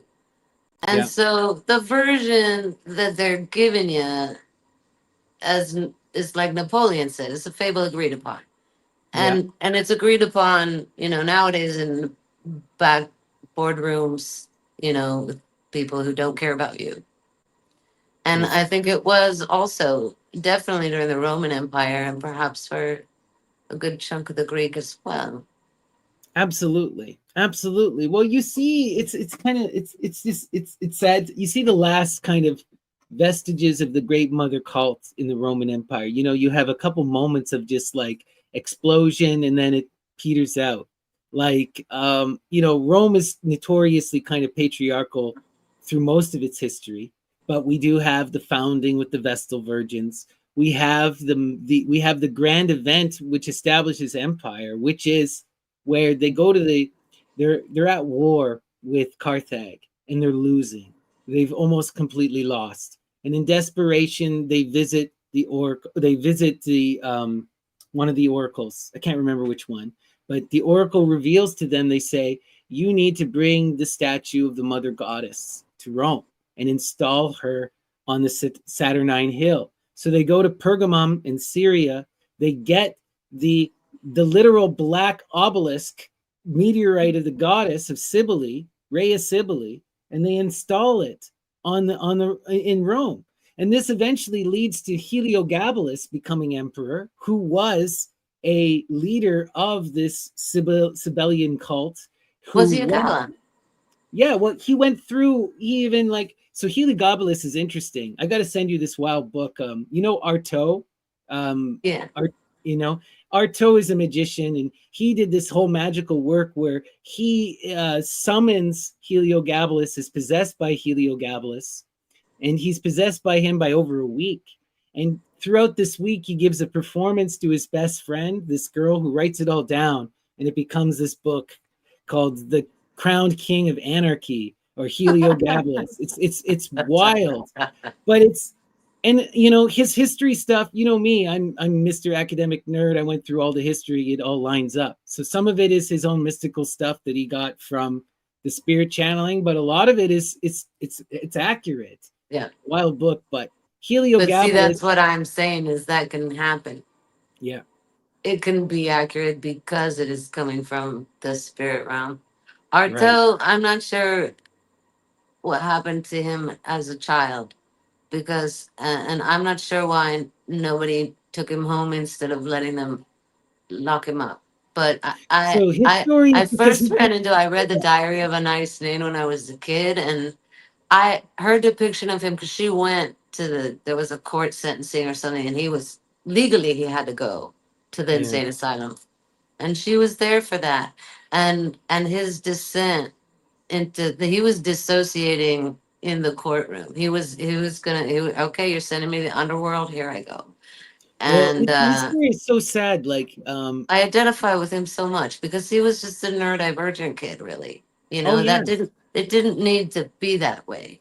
No, no, and it's part of this is he invoked an apocalypse upon himself, and he even fully admits it.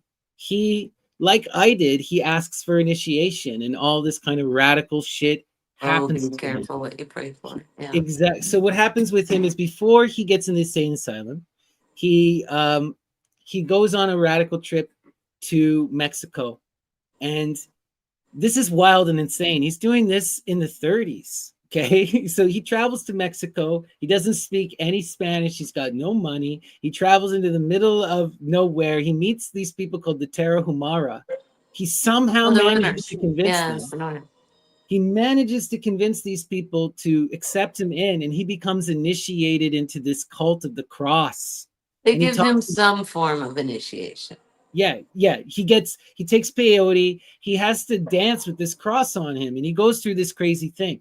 After he has that happen to him, he becomes obsessed with killing the name, he says. So he returns to France. Killing He the what? killing the name. He His refuses to own call name? himself Artaud. Yeah. He says Artaud is dead. I am Sure, Jesus yeah. Christ. He starts Yeah. saying, I'm also Saint Patrick. And he starts running around with this staff, and he puts like this metal thing on it. And he starts like sparking the ground and calling vitriol. They call this his prophetic period. He's running around and he's acting like a cynic, condemning everyone. Theomania. This is theomania. That's Yeah, because he did it out of context. He didn't get the he didn't get the Magdalene. He got the Christ and he didn't get the Magdalene.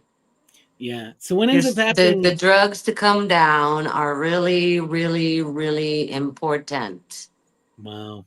You don't want to be taking a bunch of ayahuasca and then not taking a bunch of resins and shilajit and other plants that will gradually bring you down. You're going to go totally Dr. Bronner up here. Okay. Right. It's all one God faith and you're carrying a sign. Seriously. Then you come home for Thanksgiving, you make your parents call you by a different name and you're wearing some weird suit. Come on now. Keep coming down. Keep coming down. Chop wood, carry water. Chop wood, carry water. Chop wood, carry water. And eventually that drop of honey is gonna land. You're gonna taste it, it's gonna land in your heart, and then you're not special anymore.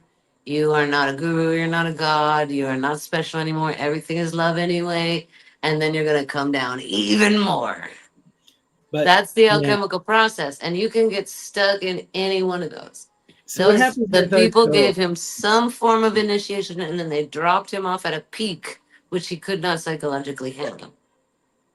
Yeah, something like, well, after he becomes possessed, he claims he's possessed by Saint Patrick. Saint Patrick calls him to go to Ireland, and he believes he's calling the apocalypse. So he goes to Ireland saying he's Saint Patrick. He's killed his name. He has no money, no identity, Another no guy who kills a paperwork, bunch of snakes. right? I know, ridiculous. So he goes to Ireland.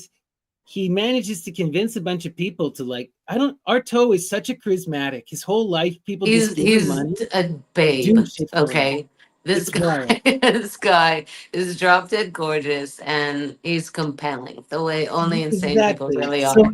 he goes to Ireland. He tells them he's St. Patrick. People put him up for free, but eventually, over the course of 3-4 months, he starts annoying everyone, and they think he's gone crazy. And they want, okay, now you got to start paying. We were expecting you to pay This eventually. is only a matter of time because he's coming down from a peak. He was in Yeah. connection with God and now he's just talking. And so what ends up happening is the Irish authorities get involved. He starts screaming about the apocalypse. They say that he's gone insane. They put him on a boat back to France. They send him to the French authorities. The And that's French when he went to authorities them. got him on this boat now. He won't tell him who he is. He's got no ID. He's just in a robe with a staff claiming he's St. Patrick. So they stick him in a mental institution. This is like 1939, right? In France. Right on the Where is his mom? That's my question. Like, where are his parents? I never have heard about why his parents dropped the ball so devastatingly. I'm not too sure. I need to ask Graham about this because Graham is our resident He must Arto have frightened historian. them. He must have scared them. Bipolar people can do that. It can His scare mom people. does come. So what ends up happening is after he winds up in the insane asylum, his mother does look for him, and his Mm. mother as well as a couple friends find him. Oh, good. But, but it takes like 2 years. It takes To two see years his line because it's was. also World War II is unfolding, right? And he Okay. doesn't have a name. No one knows who the heck he is, Oh, you know? So it took 2 years for people to find him. And then it took another couple of years for the artistic community comes together. They once they finally find it'll him get him and now. they petition his doctors and they Yeah, raise money and they yeah, get him out. yeah. And he lives the last like 10 years of his life in a hermitage on this mental institution. Like, so he's not a patient, but he still lives on the grounds, so he's kind of an in and out patient. So Adopt he's, a hermit. They used to do yeah, that. Adopt a yeah, hermit, and you can live in a cave in exactly. the garden. Exactly. But the Oh my issue with God. Arto is he needs to see the muses and he gets heavy into drugs again and he winds up blowing his brains out on drugs while trying to write poetry. And that's how he ends his life. Yeah. But yeah, it's a sad story. Yeah. But by the end of his at the end of his life, he's such a wild mystic. He's calling himself Arto the Momo, the fool, and he's no longer as radical as he was calling himself Saint Patrick, but he's still living like this monk, running, and writing all this magic and doing all this crazy stuff. And he has all these people who are just like totally blown away from it by him. Well, to his credit, he doesn't like try to control them. This is the thing. He's a pure anarchist. This He's is just why himself. Yeah. That's why the surrealists hate him. The surrealists get mad at him because they're communists, and he's like, I can't belong to any He's groups, an anarchist. you Yeah. know. But yeah, no, I find this is someone who I find to be a really interesting. One of the things about this channel that I got really into was looking for these characters that I call dragons. Or Ammon uses that term. A lot of people use that term. It means it's a priest, but it's a specific type of priest. It's a priest who has access to the song of the birds, right? Who can speak to the nymphy, to the daimones, and make things happen. Make things happen. Yeah, You man. know, and the thing is that when you find these dragons who can truly sing the song, what's interesting is most of them don't. Or when they do it on themselves. Like Artaud, he's magic, he only ever invokes on himself. And he goes through this profound People are transformation to attracted, but become he's not trying to enchant them. In fact, no, he's being purposefully obnoxious. purposely obnoxious, right? What I always admire about him is like he's trying to become what he calls the body without organs, transcend the self and break free. Like I do wonder about his trauma because he's always talking about, you see this a lot. I want to get your There's perspective something on wrong. this. Yeah, there's Is the something wrong. black, so have you ever confronted the black figures? So just about everyone I know who's deep into magic, eventually you'll see these black shadow people who show up in the dream. Sometimes they show up at the end of your bed. It also has to do with schizophrenia. With me, I've only seen them a couple times and have just always told them to go away. And I never thought anything of it. Artaud was obsessed with this. He thought this was the Black Lodge and that these people were out to kill him. And he saw these people manifesting everywhere, you know? Maybe they're like the lizard people. You have to be depressed to see them anyway. They could be. They could be. He saw them as people who were trying to control time and usurp his will, black magicians, which make propagandists, which makes a lot of sense. This You is why see you that. need community so that you're not alone facing all these things. And I mean physical community because online community, like we were talking about before, it it's real. It's Yeah. real. The implications that you did over a text message caused a ripple effect. This is real. But also, it's like with online dating, right? Like you don't know how that person smells, Yeah. and you don't see the body language in the same way as you would if you were in person, and the mind is going to fill in the blanks. So people can Imagine they love or hate someone they've met online, because your mind has filled in the facial expressions, the body movements, it's filled in all the blanks, and but it could be a paper tiger you just invented. Right. And so, but with physical, community can provide safety in a way that online communities sometimes can't, but sometimes can anyway. But you're gonna want an actual couch to plop down on and have community, you know. And that's part of what happened to Artel, I think. You know, he did have community, his friends got him out and Yeah. stuff.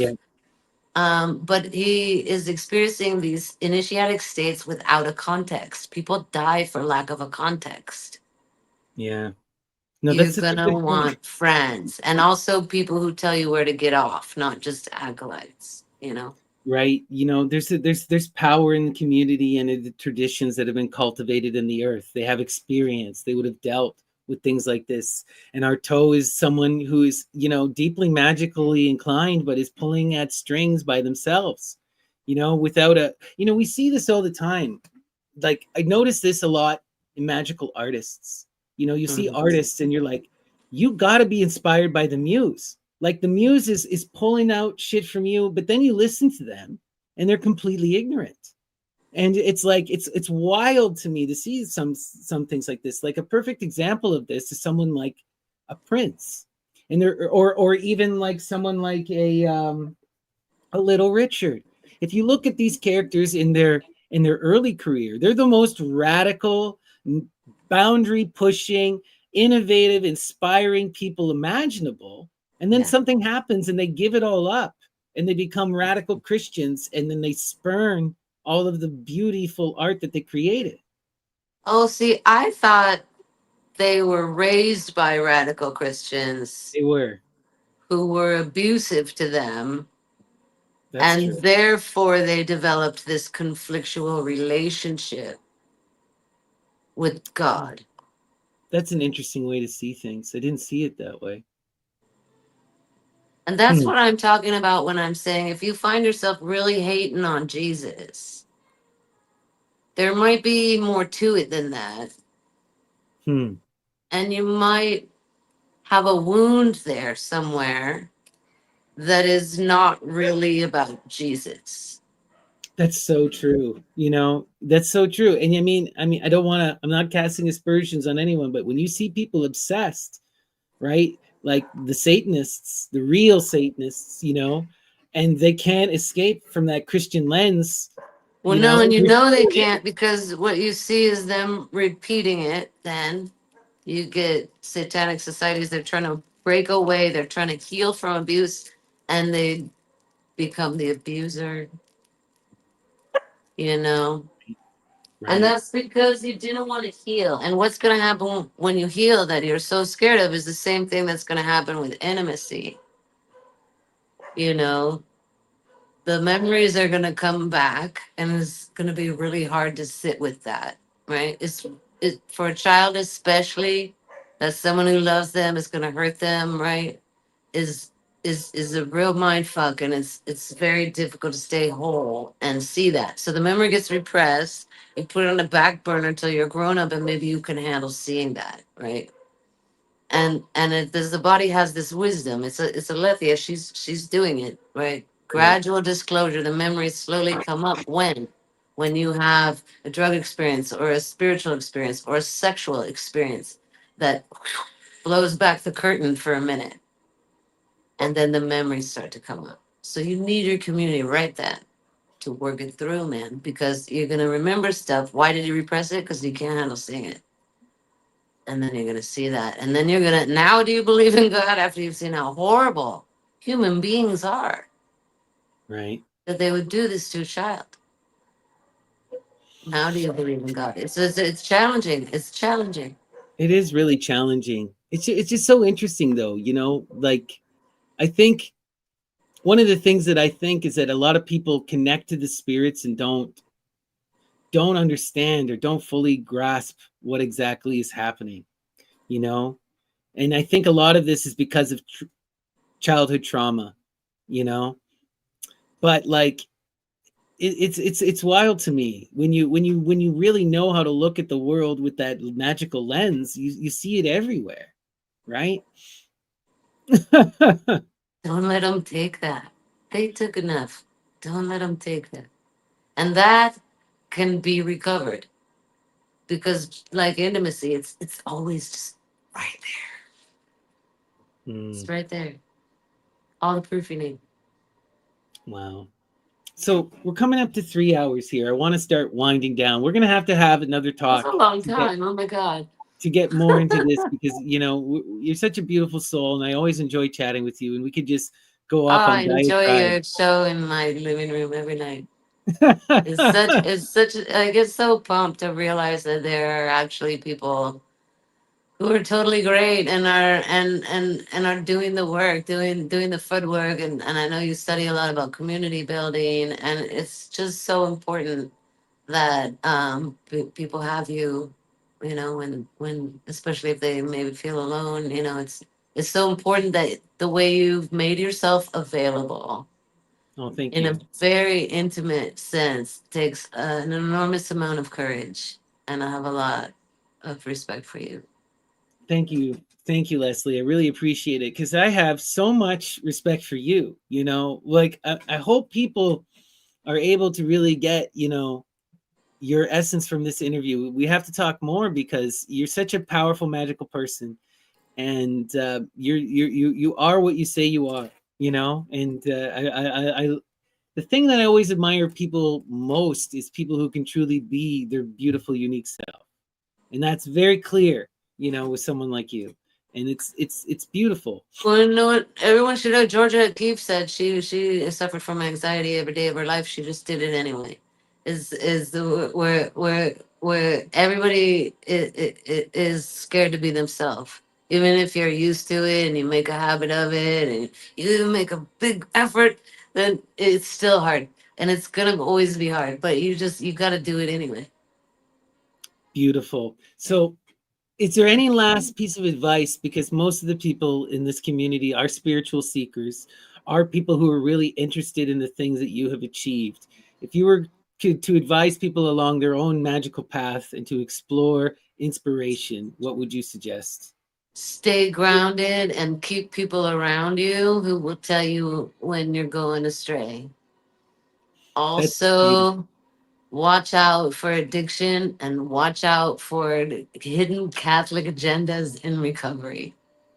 That's so beautiful. Go to therapy, drink water, eat your Wheaties, and get enough sleep, and you'll be fine. All beautiful advice. Just because we're walking in the magical world doesn't mean you don't need help, doesn't mean that you don't need therapy, You need doesn't mean that homies. all this isn't important. Love it. Love it, love it, love it. All right, thank you so much, Leslie. This Thank was you, really, dear. really beautiful. Always a um, pleasure. Anyone who's interested in Leslie's book, I'm going to be posting it on Myth and Lore. She sent me a copy, and you guys can find it on the Discord. It's unpublished. All of her works are unpublished. But if you're Well, interested, no, some of them are oh, published. You can find my diaries on Amazon oh, and they're the still on Song of Amazon. the Siren. I thought Song you of were the done with them. Siren.